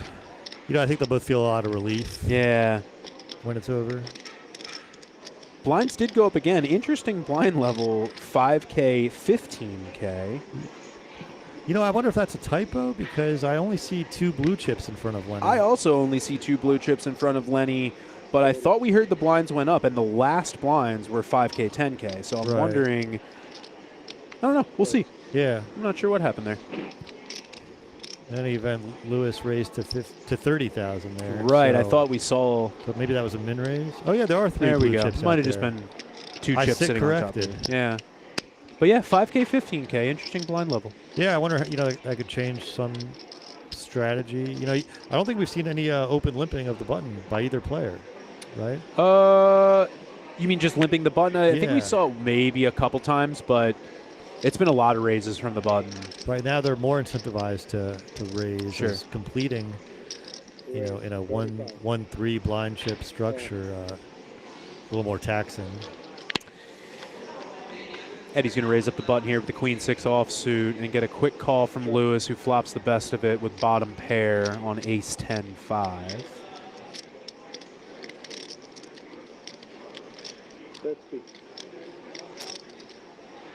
Lewis not going anywhere yet to the 50,000 chip bet from Eddie. 9 of clubs completes the rainbow on the turn there. The Badoogie 9. The if you Badoogie will. board, yes. Yeah. You a mixed game player at all? I do play mixed games. Yeah. I don't know really well, no, but I Same enjoy here. them. Yeah. Same here. I love mixed games, but I just don't get to play them enough to call myself good whatsoever. But I like Big O and deuce to 7 triple draw a lot. yeah, I love single draw and PLO 8. So just standard 4-card PLO, high low, but not limit, pot limit. But Yeah. Big O is super fun and bloody, but don't play it as often. Yeah, Big O, pot limit, the real Big O. is a Right. fantastic. Yeah. game. And single draw. I absolutely love deuce 7 single draw. That's a very pure poker Oh, game. my because, you know, goodness. there's not much info to go off of. Yep. Just, you know, usually it's 1 card drawn or standing pat. Right. No, it's really interesting. There's an 8-game mix that runs on the online platform that I play on, and I play it as often as I can. And I'm always very excited when the deuce 7 round rolls around. Yeah, you only have to go by the pre-draw betting and the post-draw betting, and you just have to look someone in the eyes, try to read their soul, and if that player doesn't have a soul, you might just be SOL. It's tough, man, Yeah. and there's a lot of poker players without souls. You A lot of learn that people very without quickly. souls. Yeah, you Yeah. learn that very quickly in this industry. Just living in the world, I think you learn Of that course. pretty quickly. Yeah. Like a guy that doesn't like fried food, like no soul. You know what I No, mean? I Typically. like fried No, I'm foods. just I just try to avoid them. I know. But I'm saying if you Right. did confirm that you actually didn't like fried food, no Yeah. soul. No soul. No, that's no argument here. Oh, they both have suited hands. Okay. I love both of these holdings. And I love this. So King Deuce is a hand that you can get very out of line with in heads-up play. Once again, you sort of have permission to freestyle a little bit here. I forget who it is calls that the bad boy corner, the king low and ace low and heads-up play. You can just get really out of line with the King Deuce. Yeah, he covers, blocks some strong hands with the Right. king, and he can attack some low boards with the deuce.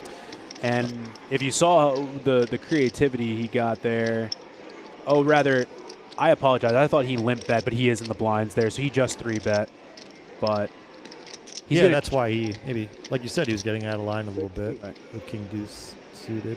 Eddie flops open-ended. It checks to him. He puts in the bet, and the shtick is up. Lewis is gonna get out of the way with his King Deuce. Not gonna fight any further with that. You know, I keep wanting to call him Lenny. Unfortunately, the screen says Eddie. So I it's easy keep for going us to back and get- forth. Yeah, I'm sorry. Well, our apologies to Lenny. Lenny does go by Lenny. That Big is a online player. great nickname. Oh, Lenny. yeah. I love it. Oh, yeah. I like the name Eddie a lot also. I was going to say, I'm going to just through reading the screen, we'll probably go back and forth between Lenny and Eddie. I apologize to the It's viewers going to who be are tough. It's maybe been tough confused. so far. Small fault. Lenny gets a walk with J-Lo. Who wouldn't want to go on a walk with J-Lo? When she's newly single, you know, Jack Deuce. That's I was going to say newly single. Unfortunately, I'd go on a walk with J-Lo. what was the name for her and Ben Affleck back in the day? They had a Benifer? Benifer, I think was it. Yeah. Unfortunately, Benifer didn't work out the second time or maybe even third time around. Yeah. GG to that relationship. You know, the door's open for other gentlemen. You single? I am. I am newly single. Yeah. Jennifer Lopez, I know you're listening.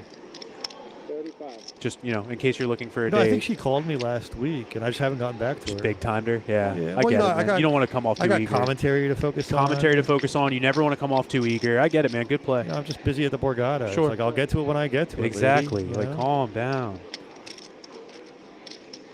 10-5-6. Rainbow is going to peel off here. Lewis with a pair of threes still has the best hand. Eddie with a couple backdoor draws going to go for it here.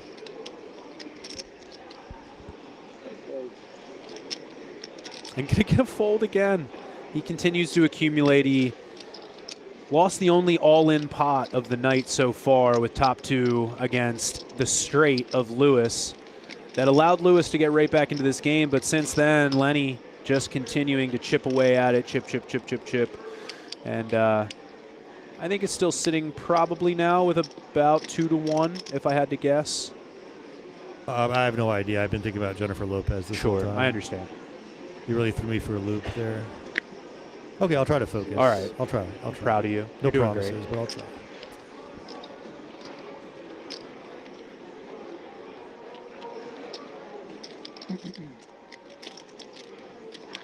Ooh, yeah.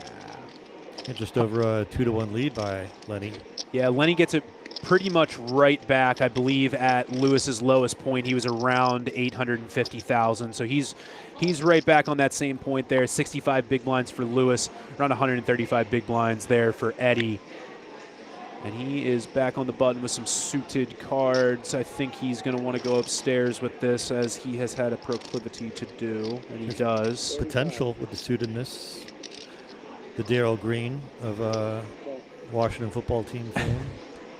Deuce 8. Darryl Green, number 28. One of the best cornerbacks in NFL history. Hall of Famer. 10-9-9 Rainbow, no heart. So Lenny doesn't have a backdoor flush draw, and he elects to take the free card, but he turns open-ended. Sure does. However, Lewis is still ahead with his king high. And turns a gutter, too. Gutter to the bottom end. Yeah. And so he's going to wager to protect his equity of 77%. 70,000 in the pot, so he's bet 55,000. Be a spicy place for a raise. Just under 80% pot. Maybe it's just over. Oh. He elects to take his equity with the open ender and just call on the button with only 8 high. So I hope he's got a plan on a blank river. And yeah, man. 7 on the river, going to double pair the board, and we will see after Lewis checks if Eddie wants to try and take this one away. Again, he knows he is playing the board right now. So unless his opponent has worse than 10 high, he knows he's not winning a showdown, and that is where he is going to have to go for some chips. He goes big. About a 2x pot bet and gets an insta-fold from Lewis. Great situational awareness from Eddie there. I am not winning a showdown. I am just going to have to force my way into winning this pot. And he does a very good job really at put it. Lewis to the test there by betting 360, right? And of course, Lewis with just king high does not have enough to call down. And I love the play from Lenny there. Nice job, my friend.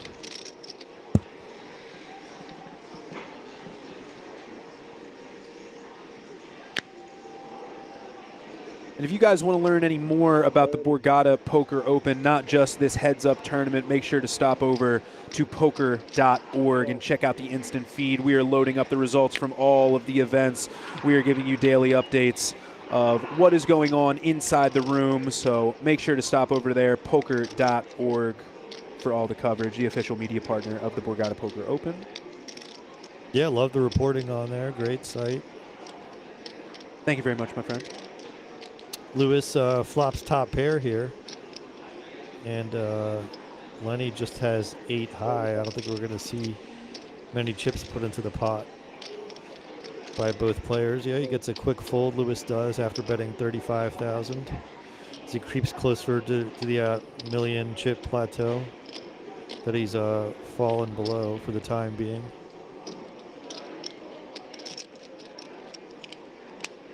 I wonder how that can mess with your head when you're Lewis and you look over and you see all that physical amount of chips. Yeah, he's got all the reds basically and all the blues. Lewis has quite a few more yellows there, which are the 100Ks. But yeah, man, it can be a deflating feeling, similar when you've got the massive pile of chips and they make you the color up guy, and then you come back from break and you just have. And in a heads up battle, you don't really enjoy having to ask your opponent for change. Oh my gosh, Lewis right? might have to do that a few times unless he. You're very correct. That's also deflating, yeah. Yeah, as he creeps closer to the equalizing pot. Right. It's good to just think of this as 140 big blinds versus 60 if we're rounding. So I think the decisions get a little less complex as we're playing 60 big blinds effective compared to the 200 big blinds about an hour ago. Right. Please break down your chip stacks into sizes of 20, 10, or 5 chips if possible. This is easier to make the dealers count the units correctly and more efficiently. Once again, dealers, I need units. That means I need to know that they have 20 blues, not 100,000 in blues. This pot not too exciting. There's only 4 big blinds in there. And Lewis will just take it with his king high. As we check the chat here, looking at a couple things, somebody asked how much the prize pool was. There were 50 entrants in this event. If I am doing my math correctly, I believe that the prize pool came out to 75,000.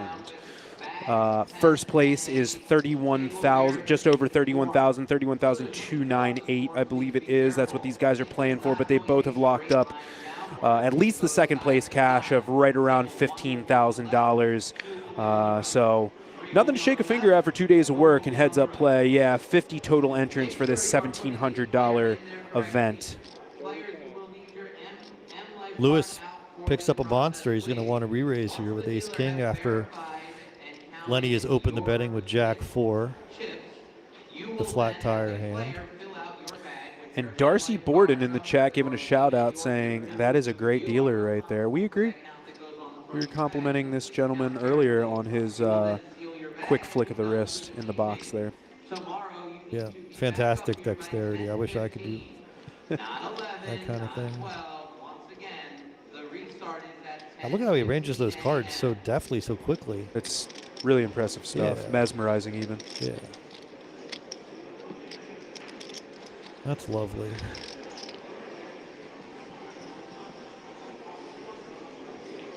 Oh, look at this. They have both been dealt 7 deuce.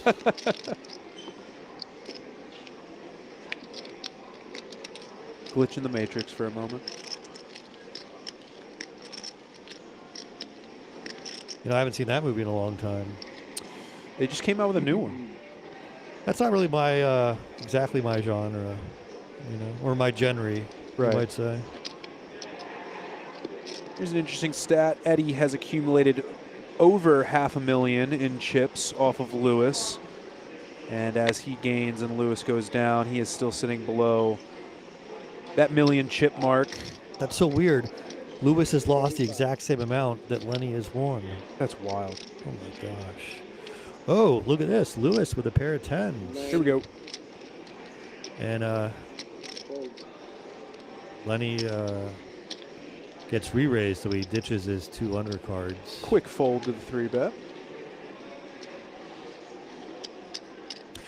You know, I don't think tens is exactly the kind of hand you want to be trapping with by just calling, just because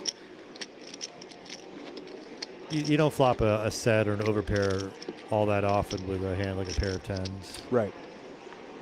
But even this deep, I don't know if you want to do much flatting with a strong hand like tens are better. I was gonna say, I don't know. It may, for my head, it falls into that category of just way too strong of a hand that in heads-up play, I just want to be getting more chips in to get value out of it more than anything else, I think, right? Fully agree. Yeah.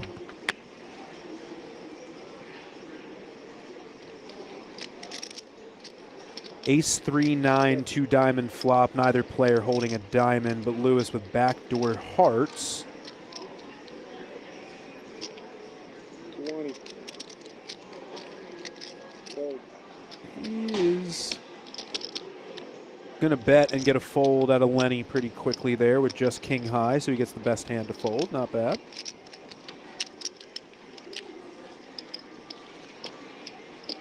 You know, what a feeling when these players watch the stream later and see how many times they got their opponents to fold a better hand. Oh my gosh, countless. Heads up, it is just a battle of wills, man. You're going to be putting your money in bad quite often, but getting folds quite often because it's just very tough for 2 strong hands to fall into the pot at the same time. Queen Dewey on the button here. Going to get raised up by Lenny, and Lewis with a wheel ace. Gonna make that call. He's got a wheel one. He does have a wheel one there. 10-10, 8, 2 diamonds. Neither player has one. And so it goes check, check after Lenny raised it pre-flop. 9 of diamonds slides in on the turn. Now Lenny's picked up a gut shot. Maybe he'll want to start bluffing with. Looks like he does. There's 70,000 in the pot. 32 on the fold. Once again, 42,000. Just getting more folds out of better hands. Bet exactly 60% pot. No, he's got those math skills. He really does have those numbers down pat. Really admire that. It's a good skill to have in the poker world. So good at percentages. That's about as close as you can get to a 2-1 lead as possible. Yeah. For Lenny. Right there. Lewis still sitting with 67 big blinds, though. Plenty of room to fight in this one. He's got the nickel and dime hand. Not again. Wow, what a feeling, right? When you look at 7 deuce and you see you got walked. I'd be overcome with euphoria. Right, 12 and 12:30 time start dealers, just as a heads up, when you are finished the bagging tag process, you will be done for the evening. So if you hear that, the players in flight 1E of the Almighty Million have bagged for the night.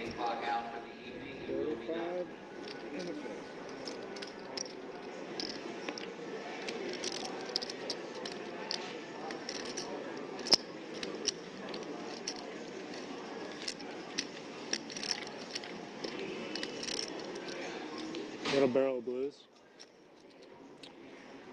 Yeah, for what, 100K? There it is. Change being made. But Yeah. Lenny lets him off the hook. He says, you want a barrel of blues? He doesn't make him ask for it. Nice guy, Lenny. Yeah. That's a good nickname, too. Nice guy, Lenny. Nice guy Lenny, I think, is better than Dirty Lenny. You know, I think Nice Guy Eddie was a character in Reservoir Dogs. It's been a long time since I've seen Reservoir Dogs. I have seen it maybe twice a long time ago. Yeah, Nice Guy Eddie was played by... 110.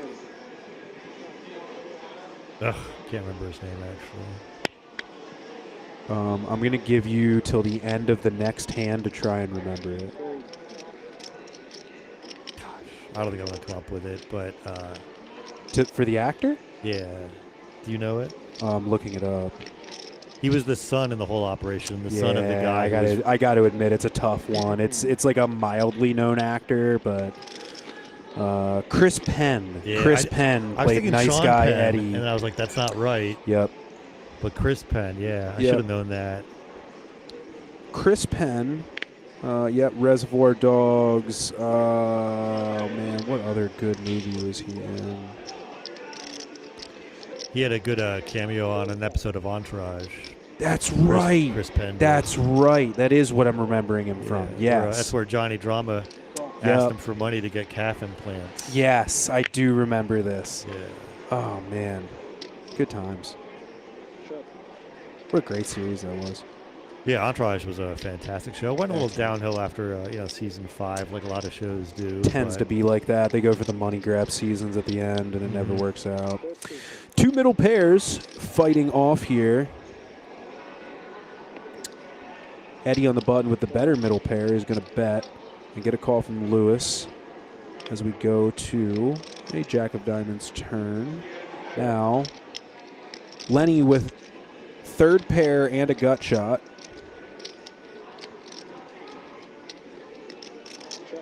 Takes his showdown value to the river. Sees what he can get. Yeah, that was really good news for Lewis. But he's got the losing hand, but it won't be bet, so boom, sort of gets left off the hook there. Yep. Let off the hook, I should say. So it's Lewis lost that pot, but he sort of won in a way because he didn't have to put much True. in. True. Because when it's a pair versus a pair with a better kicker, that is sort of a cooler in heads up. No Right. Right. Yeah, wasn't forced to put any more chips in the pot, so never a bad thing. 4 minutes. 12 minutes till break. I'm just going to quickly use the restroom then. Lenny letting the world know he's just going to quickly use the restroom. Thanks, Lenny. They wanna use it. Good luck in there. Yeah, good luck in that. We all need luck in all facets of life. I agree, man. Wish your friend good luck when he leaves tomorrow, okay? Just remember that. Yeah. Lewis going to open up the button here with the 6-5 offsuit, get called by Lenny with the 10-5, and he is going to flop middle pair on Jack 10 deuce 2 hearts. Lenny not only has the middle pair, but also has the heart, and he is going to have Lewis drawing stone dead on the King of Hearts turn. Let's see if Lewis wants to put a bet in. No, he doesn't. And trips on the river. Oh, no, a flush, actually. Yeah, this would be very poor timing if Lewis wants to try a bluff. And he wisely checks it back and keeps his losses to a minimum. Smart man. This pot. Well, I don't know about you, Jeremy, but I'm having a blast up here doing commentary with you. It's been great so far, man. Yeah. I feel like I'm really good at this. I honestly cannot believe you've never done it before. Yeah. You're fantastic. Yeah. Yeah. But that's coming from me, and I mean, what do I know? So. Yeah, I'm having a lot of fun. We're cracking some jokes. Yeah, man, I'm having a great time too. Yeah. Heads up poker can be a little bit slow at times, but I think we're filling the dead air pretty well. 35. The Periwinkle hoodie that Lenny has donned decides to raise to 35,000 with 4-5. Ooh. And Lewis picks up Jack 3 suited in clubs. 3 bets and immediately gets it through. Yeah. So I like that. Like that creativity also. A somewhat big card and a tiny card and suited. Good to put into the 3-betting arsenal, right? Or range. But you're saying I'm not allowed to do that in full ring? No, please, have at it. Okay, thank you. Don't let me stop you. Just please text me every time it works. I will. You're not going to get many texts, but yeah, I'll give it a shot. I'll admire the moxie just for the attempt. Thank you. That's what it's about sometimes, just having the heart to put it in there, Yeah. Not always going to work.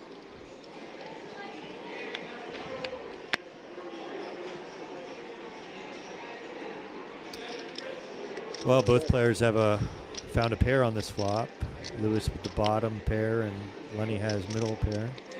Yeah, and this is nothing that Lewis is doing wrong. He's just been in this boat a bunch of times throughout the day where he's flopping second or third pair against the better pair of Lenny, you know, and yeah, man, he has stuck around really, really well despite being on the wrong end of some pots. It's just tough to win this game, and it's tough to especially win heads-up poker when you just have the second best hand a lot, you know. Yeah, like you said, you know, he's been in this boat, but really he wants to be making a boat. But that's very, facts. which is very tough to do. It's very tough to no make a matter who boat, you period, yeah. I really like the way both these gentlemen are playing. No, yeah, me too. Yeah, I love the creativity of the 3 bets that Lewis has made, and I really like the bet sizings that Lenny has chosen from. He's fired out 1.5x pot a few times. Yeah, I've mentioned that, you know, Lewis has been on the wrong side of a lot of hands. That's not to say that Eddie has not played, Lenny has not played extremely well, too.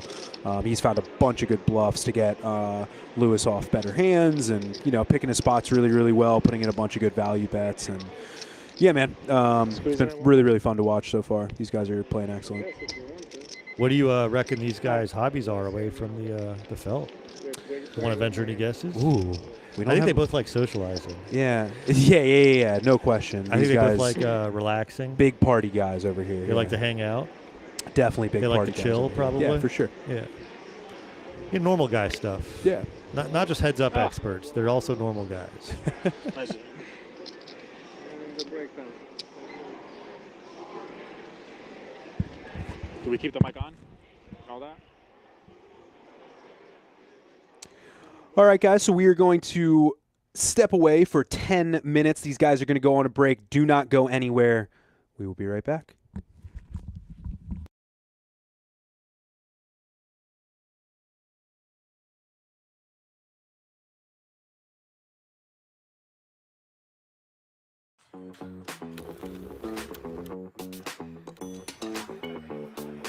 Welcome to the Borgata Poker Open. We are covering the finals of the Heads Up Challenge. These tournaments can be tough to run because of the amount of players versus the amount of dealers, and sometimes the field doesn't even out and we have to incorporate buys as we go. But like I said, at Borgata, we make sure we want the players to be happy and we have good tournaments, so we made it happen.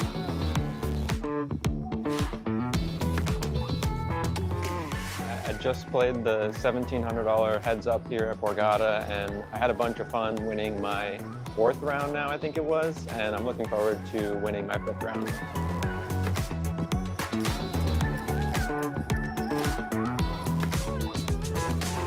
Yeah, this event was super fun because you just get to play so many hands. It's just nonstop action.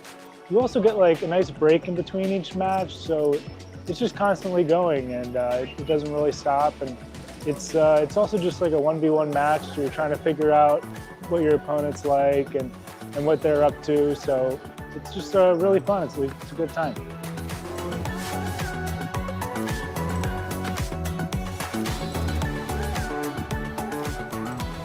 For this event, I've had little to no heads-up experience. I've gotten heads-up in a couple tournaments, but you just don't get to play heads-up too often. In this event, of course, yes, you have to play different than a multi-flight event.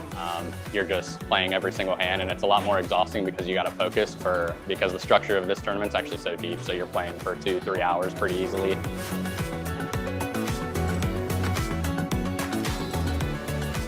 A lot of tough opponents.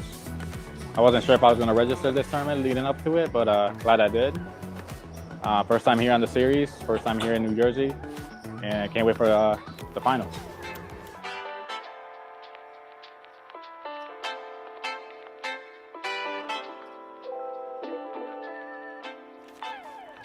The final 2 rounds of the Borgata Poker Open Heads Up Championship are happening right behind me. They're going to battle down to the final 2 players who are going to go on stream and battle it out for the first place prize of over $31,000.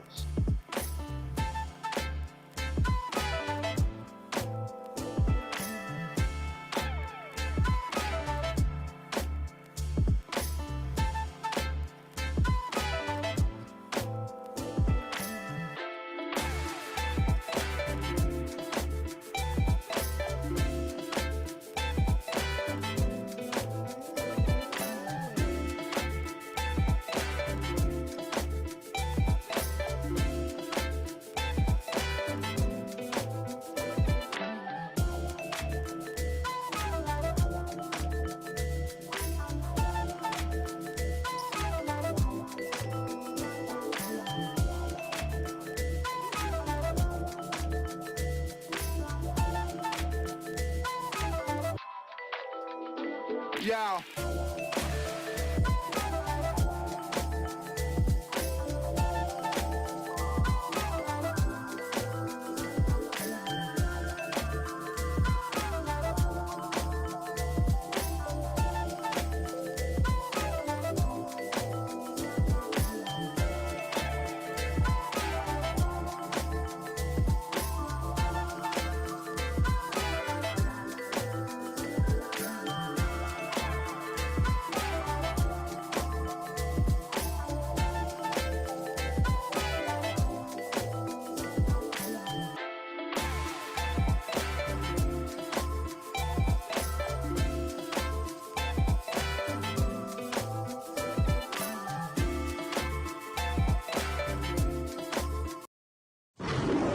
Oh, what's up?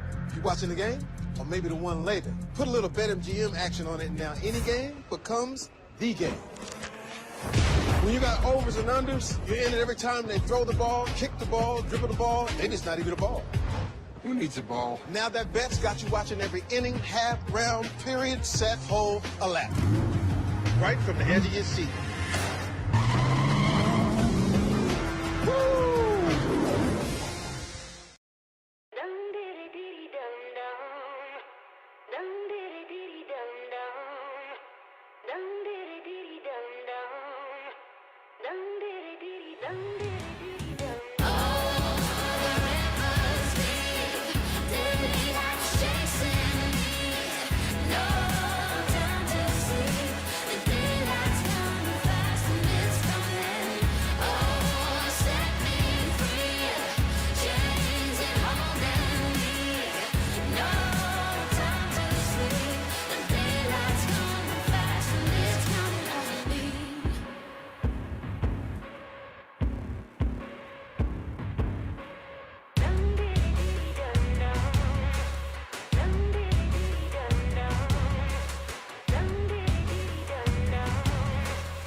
Oh, it's about to be a party in here. BetMGM's got all the sports betting in one place. And it's live, baby.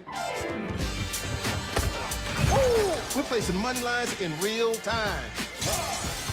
We got second half spreads and third set winners as they happen. Overs hitting in extra innings. Live is where the action is at. And with BetMGM, woo, I got the best seat in the house.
Step into BetMGM Casino, and you're entering a huge library full of exclusive games. Games you won't find anywhere else. Looking for jackpots? Right this way. You'll always find someone ready to give you a hand. Or some dice. Your favorite game is waiting for you. On America's #1 online casino.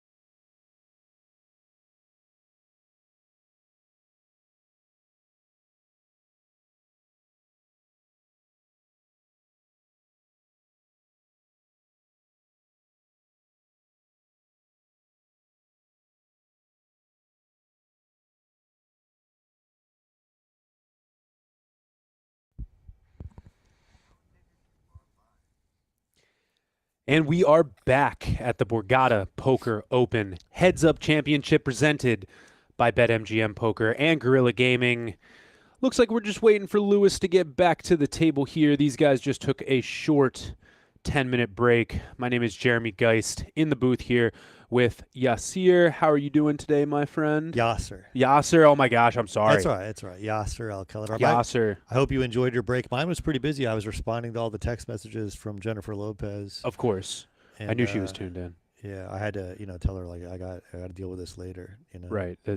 I don't know if you know what I'm doing right this moment, but, you know. It's like, I hate to big time her, but, I mean. I get it. Come on. I mean, I understand. Let a guy breathe, Exactly. That's what I'm saying, seriously. But so as we look at the chip counts here, Eddie, Lenny still sitting at 145 big blinds, over half the chips in play. About a 2-1 chip lead right now. I thought maybe he was looking at a dinner menu there, but I guess it's a blind structure. Oh, I see, yeah. That would have been sweet to see him just order a steak to the table while yeah, playing but heads maybe up. he just wants to, like, save, just go to a real dinner table. But can you imagine him just, like, eating a piece of ribeye and staring Lewis right in the face during a like he's 3-bet, eating you know? with his hands. Right. Or like a tomahawk, just holding it by the bone. Oh, it'd be so cool, man. How do you even read that guy? I mean, that'd be a lot to deal with. That'd be kind of scary. Just eating. Here's another interesting blind level, right? We went from 5-15 to 10-15. Yeah, that is interesting. But I like it, though. They're keeping the guys deep. Yeah. And I don't mind spoiling anything, man. We just went on break, and these guys are still 100% battling in real time. So this match is in for the long haul. These guys are not finished yet. They both got dealt the bottom half of the deck here, 6-4 and 4-3 for Lenny. He raises to 35,000, gets a fold from a better hand in the 4-6 that Lewis decided to muck. I always get curious about how much due diligence these guys do with, like, do you have a friend off to the side watching the stream? I know a lot of guys do it, but I'm just curious, Lenny's a more experienced player, but Lewis doesn't seem to have a ton of live earnings or anything like that. I don't know how experienced he is with, like, having somebody watch the stream on the side to see what tendencies his opponents have, but they just came back from break, so they may have gotten some information about the stream while they were gone. Yeah, I think it'd be very valuable to have a friend watching the stream for you. I mean, I myself, I'd love to have a friend, Yeah, any friend, Yeah. I got 2 now, but I got room for a 3rd, I think. Nice. Yeah. I'm still waiting on 1 and 2, so we'll see what happens. Oh, I hope that works out for you. Yeah, thanks, man. Appreciate it.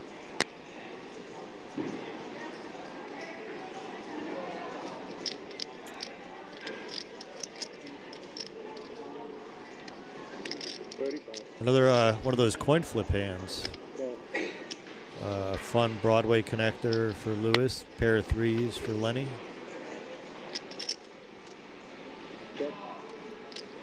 Three's still going to have the best of it, yeah.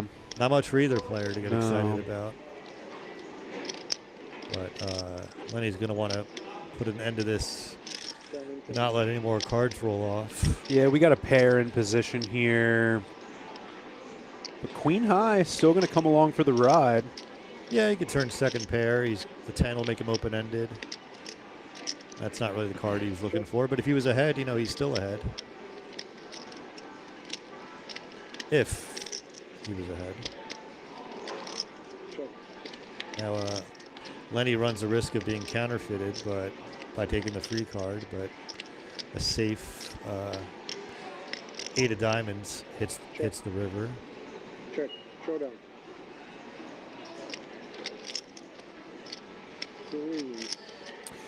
Lenny's going to show the pair of 3s for the winner, the Crabs.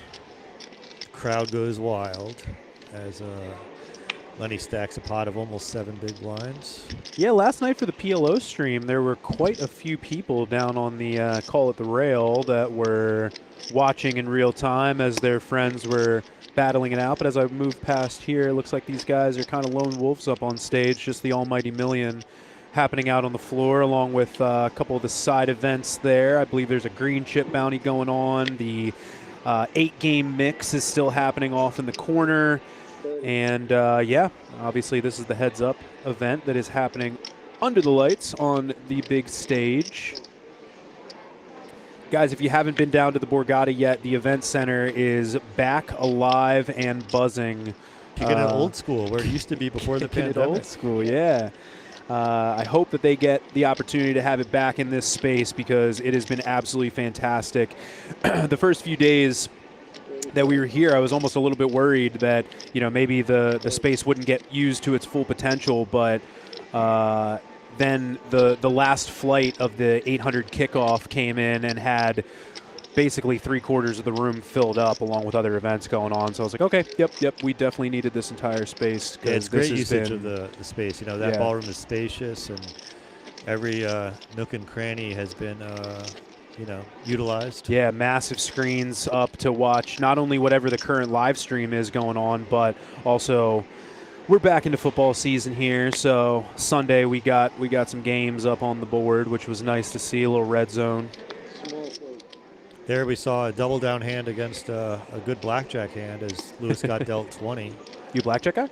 No, thank Me goodness. neither. Yeah, I don't. I learned the hard way when I was 21 years old, and haven't really gone over that way since. Yeah, I don't get in the pits. Not my thing, but I can see where the allure comes in. I get it, But. Yeah, it's fast, furious.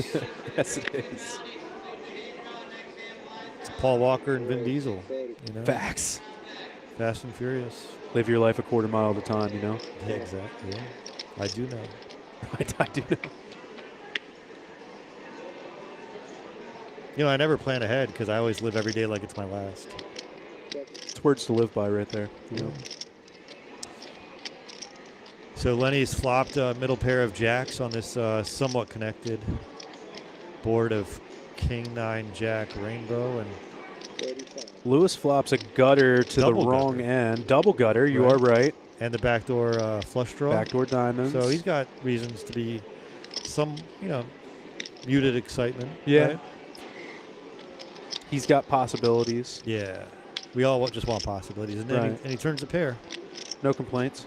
Double gutter and bottom pair. We like this. We have no problem with this. See, Lewis has 30% equity. He's going to see what comes of that. There's 130,000 chips in the pot. So he's chosen to wager almost the entire pot of it's 125,000 chip bet. And that garners a fold. Nice bet, Lewis. Gonna get. Bravo. Gonna get the Periwinkle hoodie out of the way very quickly.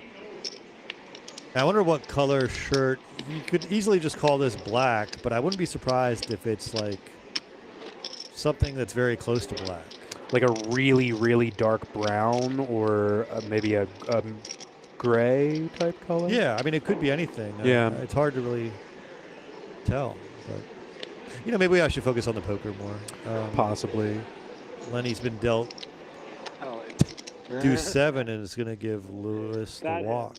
Lewis has a suited queen, and he'll be happy to win what is at least his second pot in a row. Yeah.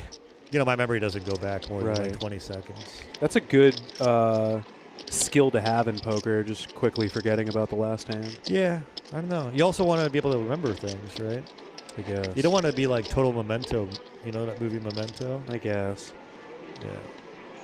It's like you want to have a no memory, but you also need to have a memory. You know, like when an NFL cornerback gets burned, he wants to forget about it, but he also wants to use his motivation to make sure it doesn't happen again. Sure, right? sure. Are you comparing yourself to an NFL cornerback? Oh yeah. I'm basically like Rondé Barber, same athletic level, pretty Jason much. Sehorn, Yeah, all those guys. They say poker is a sport, so I mean, I think you can put yourself in that same bracket of talent. You know. Yeah, I don't know. I've played poker with a lot of people who I would not consider athletes. Same, but I'm sitting here looking at you, and I'm like, this guy's an athlete. Oh, I'm you a know? specimen, right? for sure. Right. I mean, that's why J-Lo's blowing me up. Exactly. Just chill out, Jennifer. Jeez. Like, you know, A-Rod, Ben Affleck, me. Right. Yeah. Yasser. Because I think she dated A-Rod or was married. Married to A-Rod. Yeah. I saw him at the Wynn last summer. Or maybe the summer before. Yeah, and other similarities too, you know. Both hang out in casinos. You have a circuit ring. She has lots of rings from, suitors. So, this makes sense. I could just give her that circuit ring. Yeah, as the engagement present. She just definitely doesn't need any more diamonds, you know. Right. Oh, look at this. Wow. A suited wheel ace for Lewis. Wow. He's going to shoot it up over Lenny's opening raise, and he's going to stack the pot. Quickly shoot it up.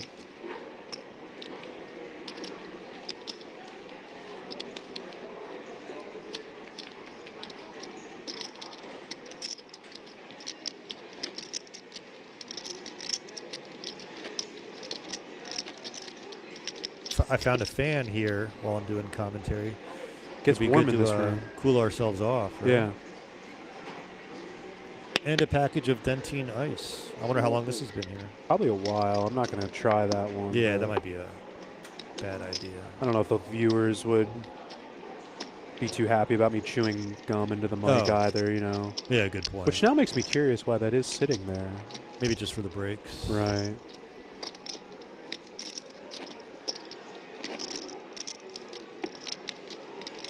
I like these monitors we're working off of. Oh, yeah. I wonder if anyone's going to notice if I try to take one and put it in my car. Not immediately. You know what I mean? You'll be probably worth- be able to get out of the casino, I would think. Might be worth a shot. Yeah. Speaking of the monitors and this incredible display that you guys have in front of you here, shout out to Gorilla Gaming putting on an absolutely fantastic stream, as always here.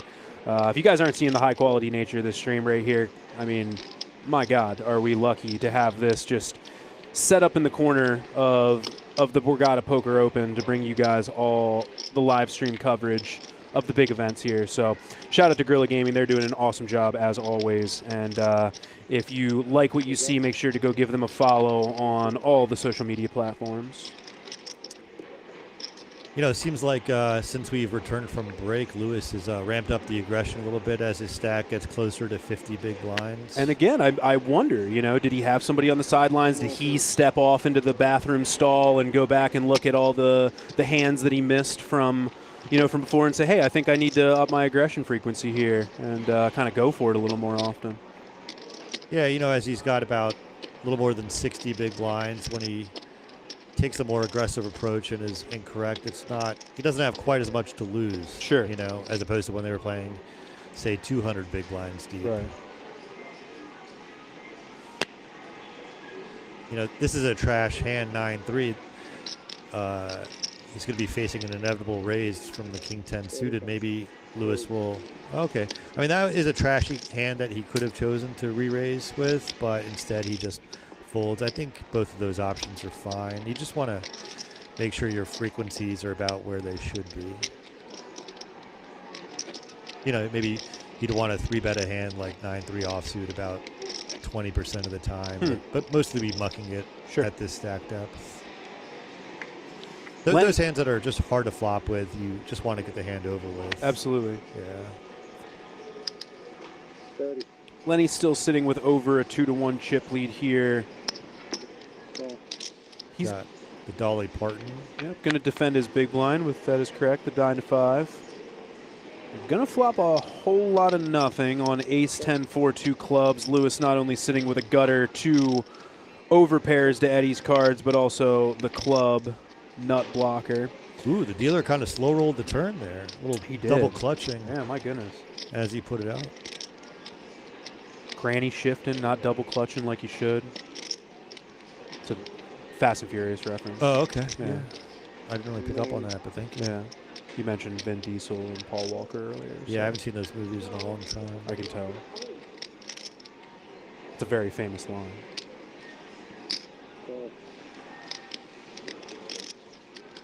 So Lewis calls with the gut shot and the best hand on the turn, but he might have to deal with another bet from Lenny, and Lewis is left with only king high, but it looks like he's going to get a free showdown. I think he'll be happy to take it, unless he thinks. Oh yeah, I lose. Oh, what a call! Okay. it's nice to see a player giving his opponent credit like that, complimenting him on the call. Lewis has crossed the million chip threshold again. That's got to feel good, right? It does indeed. And yeah, gave him a little shout out saying, hey, nice call on the turn there. You know, poker doesn't have to be without camaraderie every once in a while, you know? Yeah, it doesn't have to be so adversarial. Right.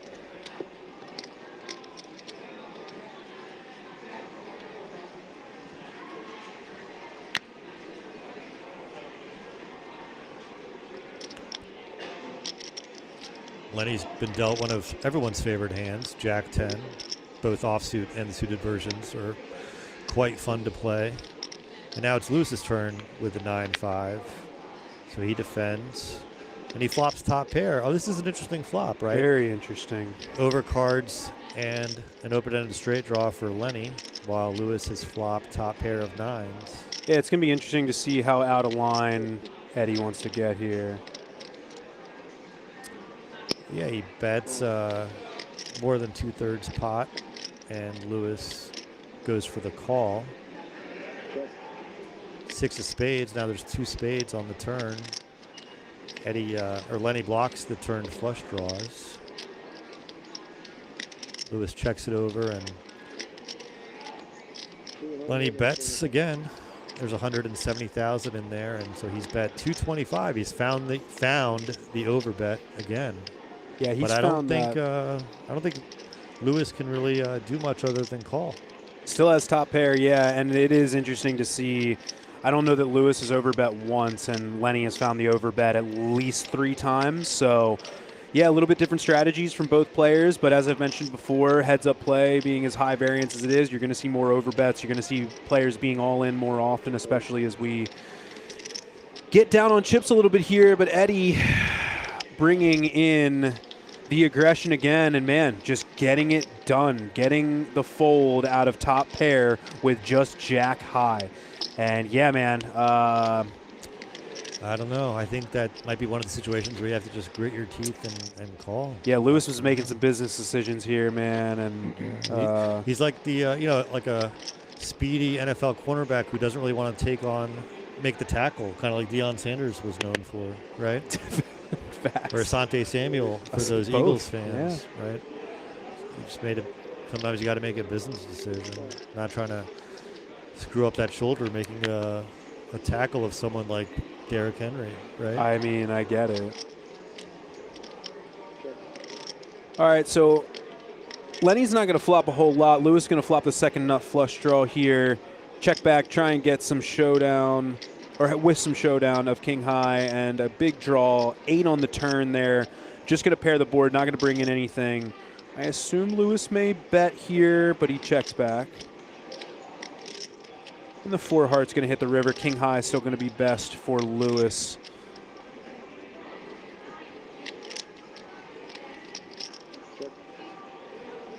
Lewis happy to show down his king high and win this pot, get back in the winner's column after folding on the previous pot. And we're back to a 2-1 lead for Lenny of Chad's Ford, PA. If I'm remembering correctly. You are remembering correctly. Exactly 2 million to 1 million now.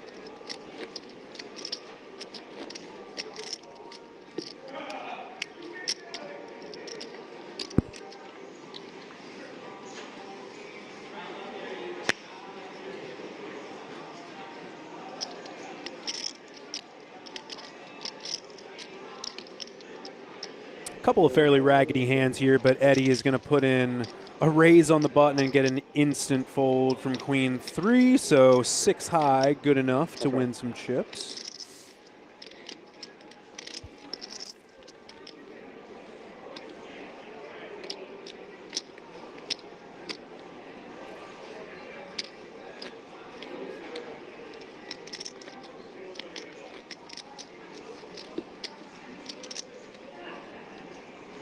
Oh, a left-handed dealer. You don't see that too often. Oh, wow.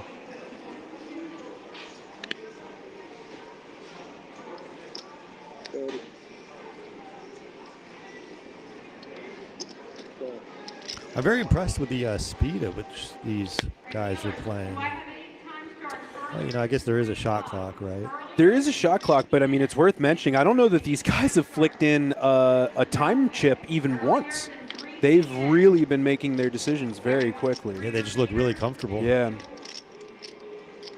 Lenny has flopped a wheel draw.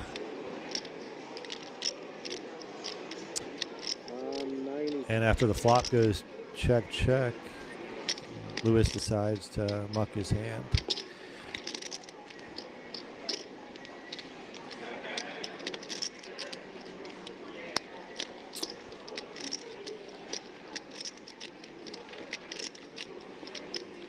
You know, it's interesting, that trophy, which I love, it can be used as a weapon against, you know, to protect against the aforementioned home invasion. But you wouldn't expect the burglar to be using one of those. Right? I see what you're saying. It's just not that easy. It's kind of unwieldy. It's not that easy to lug around when you're like breaking into a home. Right. Yeah, man, and I can't say this for sure, so don't take this as, you know, truth if you do plan on using your Borgata trophy for this, but there's a real chance that may be able to stop a small caliber bullet too. Oh, yeah. You know what I mean? That thing's thick, like with 2 Cs, 3 Cs. Right, and I mean, if the burglar pulls out a firearm, you know, you could just, it weighs 20 pounds, but you could, you know, really get that weight and just throw it across the living room and just hope to catch the burglar in the head with it. I was going to say, any momentum from that thing is probably going to be enough to at least knock somebody off kilter. Skull crusher. Right, yeah, knock them off kilter long enough that you can get a hold of them. Good use of kilter. That's a word you don't hear too often. Thanks. I like it. Appreciate that. That reminds me of when I used to play Super Mario Brothers. You had to like time those things of when you wanted to jump through. And Sure. I don't know why that made me always think of the word kilter. I don't know, but that's one of my favorite games. Big Nintendo guy over here. Yeah, it was a fantastic gaming system. Can't bring myself to play Call of Duty for more than 5 minutes, but if you put Mario Kart in front of me, man. Yeah, I like the old school Nintendo, just the A and B button. Sure. Yeah. Sure. Keep it simple for you. Yeah, I liked Mike Tyson's Punch Out. Yeah. Yeah. Mario was the ref in that.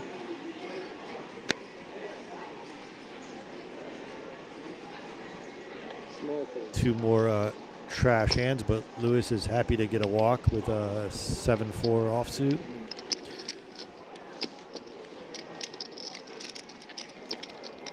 And guys, if you're curious at all about who else was in this event, if you go over to the instant feed on poker.org, scroll down just a little bit, you will see the full virtual bracket of everybody that was in this event. As I have mentioned before, there were, quite a few, call it big names, in even the first and second round of this. Pulling those up right now. Bin Wang was in the mix. Darren Elias, Paul Volpe,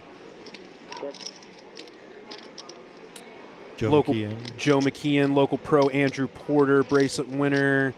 High Park, main event final tableist. You know, there was just some big names got in the mix in the. I think Joe McKeon won a bracelet once upon a time. At least one. We'll have to verify that. Yeah, I'll have to look. Yeah. I'm not sure. He's a good player. He's also guy. from the Philadelphia area. He is. Doesn't smile much, but Yeah, smiling is overrated. I agree. Yeah.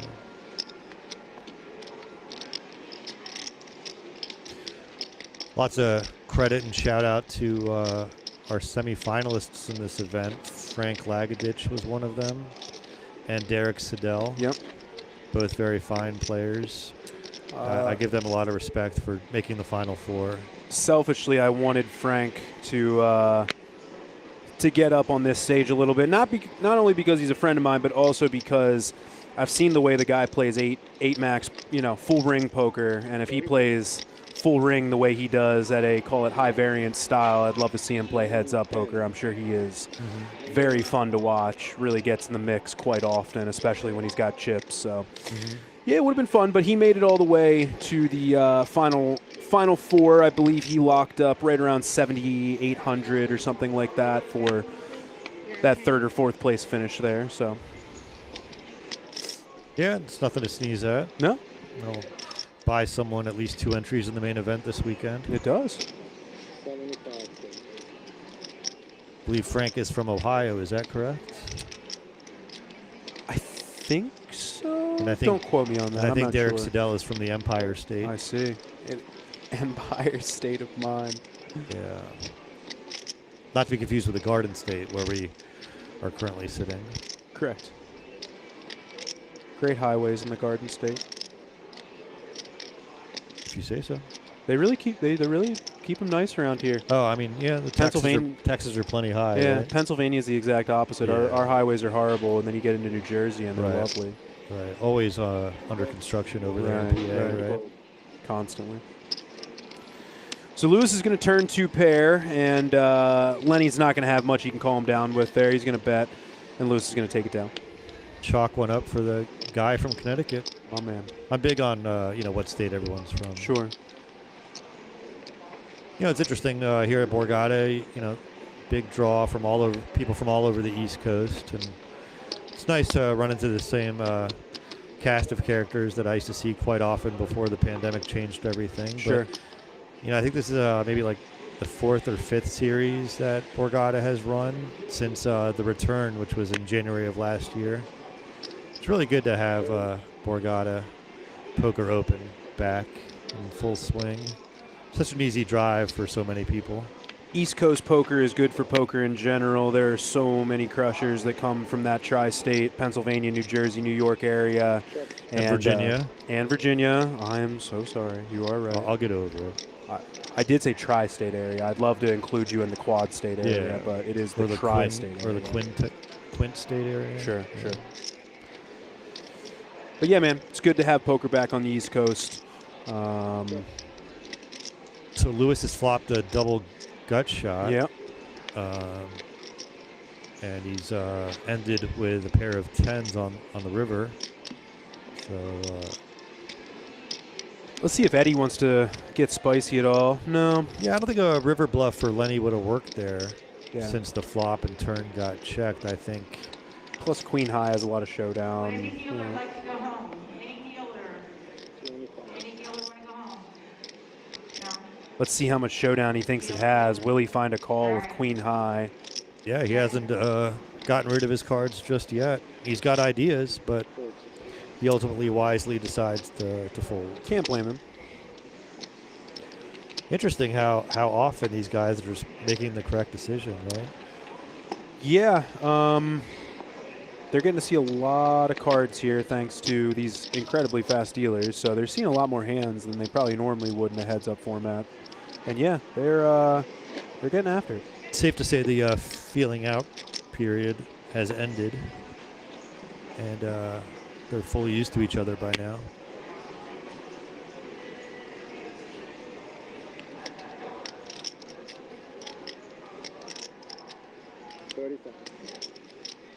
Lenny going to raise up the button here with the ace-7 offsuit. And quickly get 3-bet by Lewis with the 6-5 of clubs. I'll tell you what, he likes to get spicy with the suited club connectors.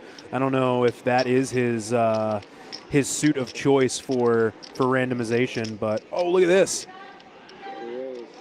Lenny with the 4-bet on the button with the ace-7 offsuit, just getting after it immediately. And this is the second time we have seen him 4-bet when Lewis just happened to be getting out of line a little bit with his 3-bet. So, yeah, man, this is spicy. Yeah, this is a great defense against the creative 3-bets that Lewis has found. And, you know, Lenny with that ace just blocks some strong holdings. And, you know, it's always fun to use those blockers and pretend like you have a much stronger hand than you do. Absolutely. Yeah, you get to have a lot wider range for your 4-bets when you are heads up. So kudos to him on finding the creative one there. I like it a lot. He was so decisive about it, too. He put in that 4-bet fast. I mean, he was locked and loaded. He just said, not on my watch. Nuh-uh.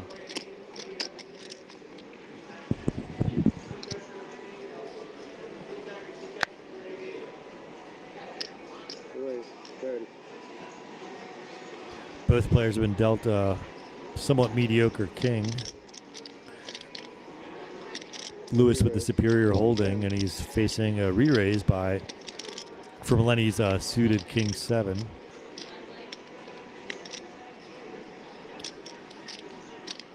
You know, you really can't raise and 3-bet willy-nilly without knowing how you're going to deal with further aggression from your opponent. Sure.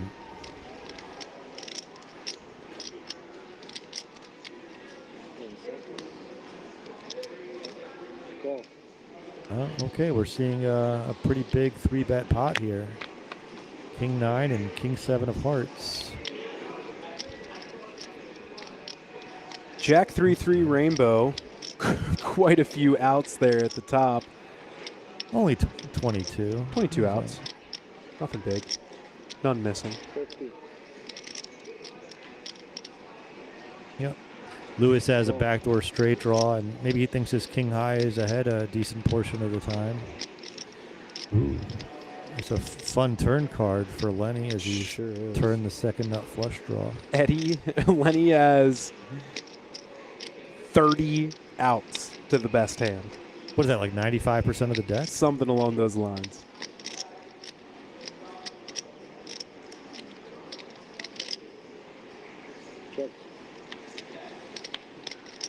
And it comes. Welcome the flush. That's one way to do it. Yep. What a life. What a life indeed. Check 2 streets, just go backdoor second nut hearts, you know. No big deal. Oh. Overbet again? No big deal. A big wager. You know, he just had to feel really good about that hand, just wanted to get maximum value if Lewis somehow had a strong hand. Yeah, and I love that he is still using that overbet sizing when he has the goods and using the overbet sizing when he doesn't have the goods. So. What's going on? The man, the myth, Chris is getting in the box. Chris is one of my favorite dealers. I jokingly tell him that he looks like comedian and podcaster Andrew Santino. Yeah, I do quite a bit of traveling for poker.org, and Chris figures out a way to make it to seems like all the stops I make it to, and he is just an absolutely fantastic dealer. We are very lucky to have him in the box because he will keep the action moving just as quickly as that last gentleman did. He fires those cards off quick. So yeah, I see Chris everywhere. Good to see he's dealing here at Borgata for this series. Blinds are up now. You're at 10:15 before, it's 10:20 now? So it's 10:20 now? Yeah, this is a new hand, so new level. And you heard him say blinds have moved up to 10,000, 20,000. Right, so Lewis has fewer than 45 big blinds. Eddie picks up a monster, or Lenny does, with ace queen of clubs and gets a quick fold as Lewis is holding just deuce 5 offsuit. Yeah, I think it's easy for Lewis or anyone really to look over and have stack envy, but you got to just put that out of your mind as best you can and focus on playing solid poker and making all the correct decisions. Absolutely.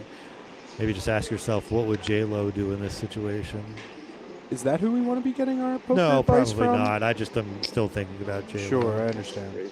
Who can blame me? Supposedly, her former counterpart Ben Affleck likes poker, though. He won the California State Poker Championship. Is that right? Many years ago. Yeah.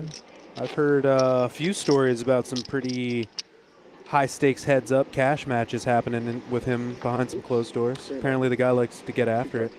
Yeah, you know, I heard he walked into Bobby's room at Bellagio to play in the huge mix they have there, and he said, "What are you guys playing?" And Doyle Brunson said, "Ben, we'll play whatever you want." How does that make you feel when you're someone like Ben Affleck? Oh man, that'd be a brutal one to hear come out of Doyle's mouth. But but when you're Ben Affleck and you have as much money in the bank as he likely does, like how could you not take him up on it? Agreed. Say you sat with some legends of the game like Chip Reese and Doyle Brunson. May they both rest in peace. I mean, you don't walk into Bobby's room to not play when Doyle Brunson invites you. You know what I mean? Right. How upset is someone like Ben Affleck going to be if he drops like $1.5 million to those guys? Can you imagine? Good story out of it. Oh yeah. Right. Can you imagine if the game was really good ahead of that though, and then Ben Affleck walks in and Ben Affleck walks in and you just lose your seat at the table immediately to the Ben Affleck game? Yeah, or like if the game is full and someone just like has to high card out of the game. That's what I'm saying. Yeah, right. Like when Ben Affleck gets in and you're about to be the low card in the Ben Affleck game, that would be so unfun. Yeah, that'd be especially if that person is stuck. Right. Yeah. Battle of the 9-8s here. 9-8 off versus 9-8 suited. It's going to be a raise and then a 3-bet out of the 9-8 suited from Lenny. And Lewis is going to come along for the ride. And they're both going to flop a gutter on King 5-6. Let's see how each player wants to proceed here. King high board going to be better for the 3-better. He's going to go ahead and put in that bet. Yeah, it's unfortunate for Lewis that he doesn't have a backdoor flush draw. Right, I was going to say that. With a heart, he may like even putting in a spicy raise here on the flop with the 9-8, but not having a heart. Just going to go for the call. Yeah, how excited will he be? Will they both be if the offsuit 7 hits? Oh. How did I do that? Although it's not the offsuit 7. It's not the offsuit 7, but my goodness. They just both make the nut straight, heads up.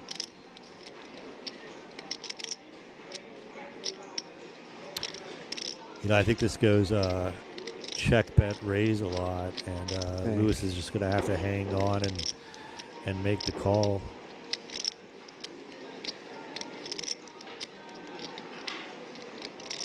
Seconds. So that 125 is the bet. Yeah, I think Lenny is eyeing the rest of Lewis's chips, and I think that's what's going to happen here. But neither player will be free rolling, and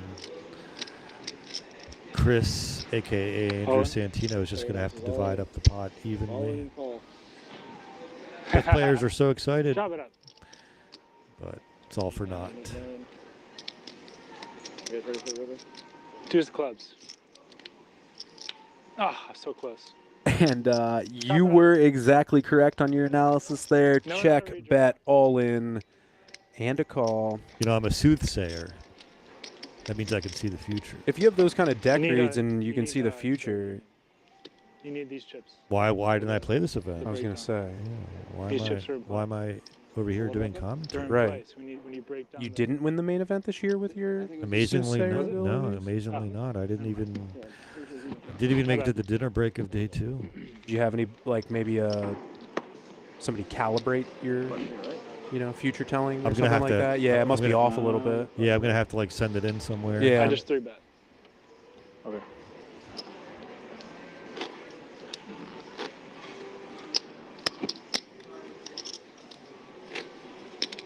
Back to the chip counts here. Lewis drops below 45 big blinds, as we said before, and Lenny still sitting over 100 bigs deep. What is going on? They both got dealt the same strange. Hand twice in a row. But that time it was a very trashy-looking 7-3 offsuit. You know who's not trashy looking? Jennifer Lopez. It's facts.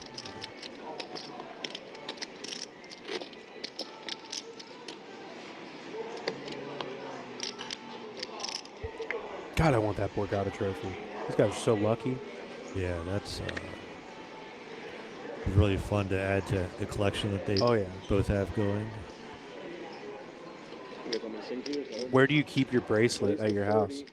That's a good question. You know, I'm pretty sure I should know exactly where it is. Yeah, but I I'm would pretty hope. sure it's in a shoebox in the closet. In a closet. You don't want to display it? You're not proud of it? I've thought about it. You know, I recently got a piece of furniture where I've put some trophies, and I really should put the bracelet on that. Yeah. On that piece of furniture and the circuit ring. I have to.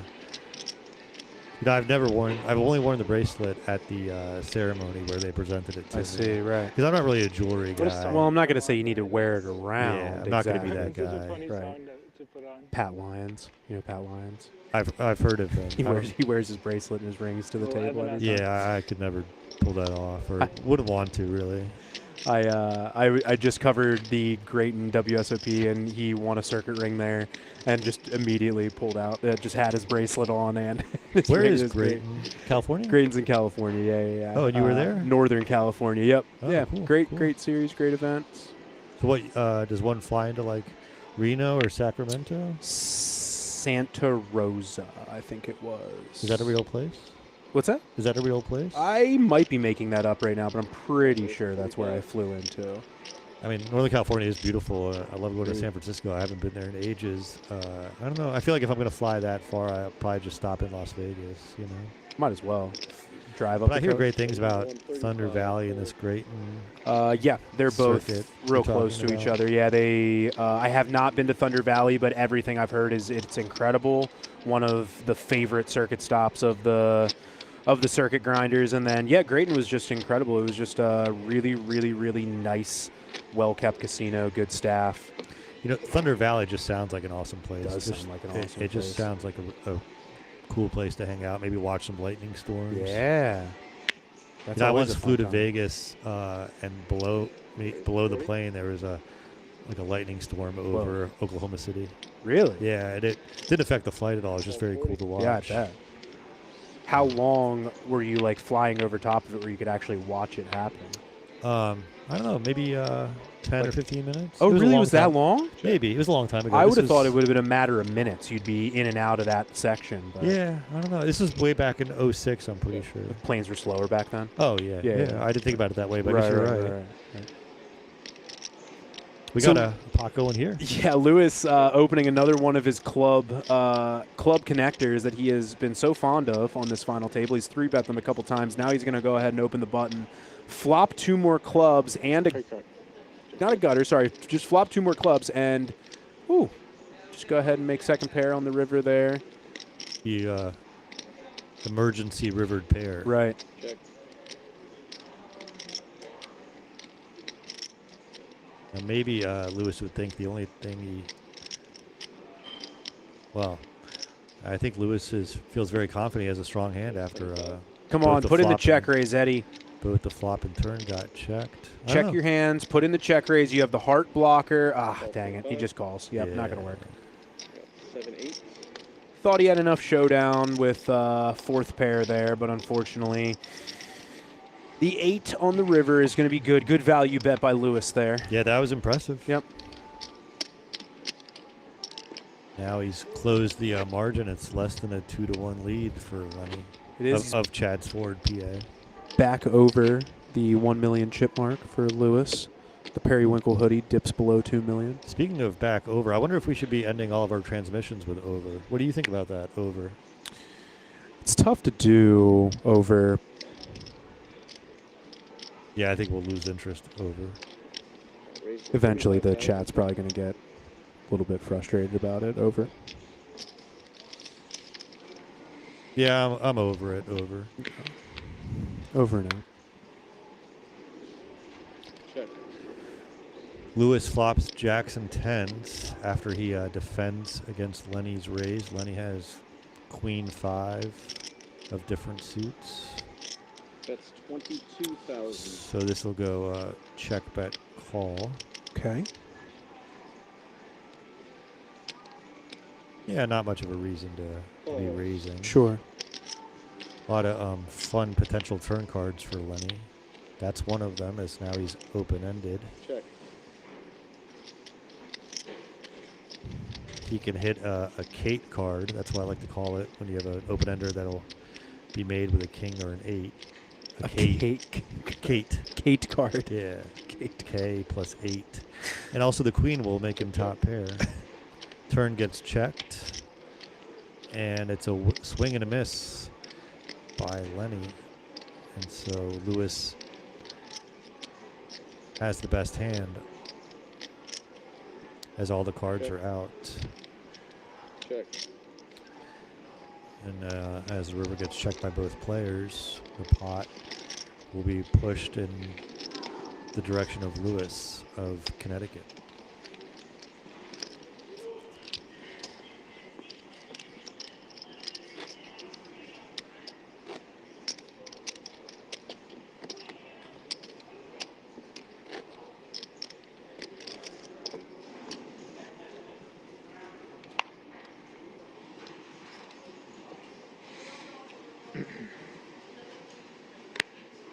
A lot of love for Lenny in the chat. Just looking through that now. Lot of love for Lenny in the chat. Well, he's going to have to channel that love to win this pot, because he's been dealt J-Lo and Lewis has a pair of jacks.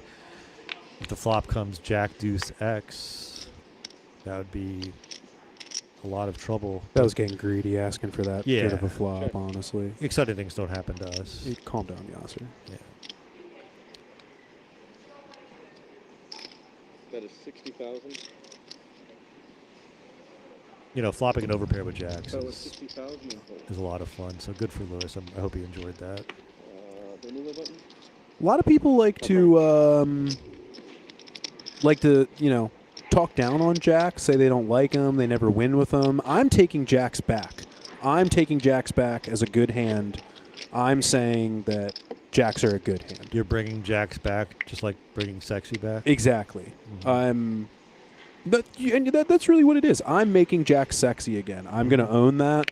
And yeah, jacks is a good hand, guys. That's where I land on You know, this. they say there's 3 ways to play jacks, and they're all wrong. That's correct. But 45,000. you know, I think it looks pretty cool when you peek down at jacks. I agree. A couple of hooks. Yeah, the fish hooks. Now, if this board comes with 3 clubs, 135. You're getting so greedy again. yeah. You know, greed is good. Isn't that what Gordon Gekko taught us? That is true, and I guess of all places, I would say on the poker table is probably amongst the best to get greedy. Yeah. So Lewis has Ooh. the Doyle Brunson. For a second, I clubs. thought there was 2 clubs out there, but we get the Queen 8-3 rainbow board, and after Lewis 3-bets that, Eddie makes the call. They're both going to get backdoor clubs. Eddie's going to have, actually, they're both going to have a backdoor straight draw too. I don't see Lenny going anywhere quite yet, especially against this small of a sizing. Yeah, his hand Calls. is just too good and has too much potential. Club. Yes. Ooh, and it pairs the 8, the infinity card, right? Because that's kind of like the symbol of infinity, It's true. except for rotated a little bit. Right, I was going to say, have the dealer turn it on its side there. Yeah.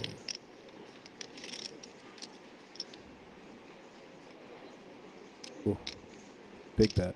So I think, again, Eddie's going to feel like his hand is maybe too good to raise with, the ace high and the nut flush draw. Yeah.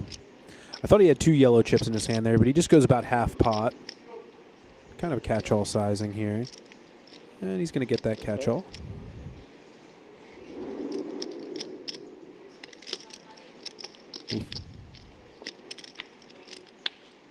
Oh, my God. Oh, the board is double paired and the backdoor flush has come in. This is, well, this is very interesting. This is really interesting. Lewis has just under a pot left in his stack. I wonder if this could be the final hand of the match. A flush on a double paired board and heads up play is still an extremely strong hand. Yeah, you're just going to be up against an 8 or a 3 sometimes, but yeah, I think this might be the it. This is a 3-bet pot, too. The end of it. Yeah, 3-bet pot. And oh, it might just be bet and call. Oh, right. 300? Oh, this will be interesting. I can't ever see a world where Eddie's folding, but he has the nut flush. You know, yeah, Lewis 3-bet pre, so Lenny thinks he loses to pocket queens, pocket eights, but that's not many hands. Man. Now, is it ever a bluff raise for this sizing?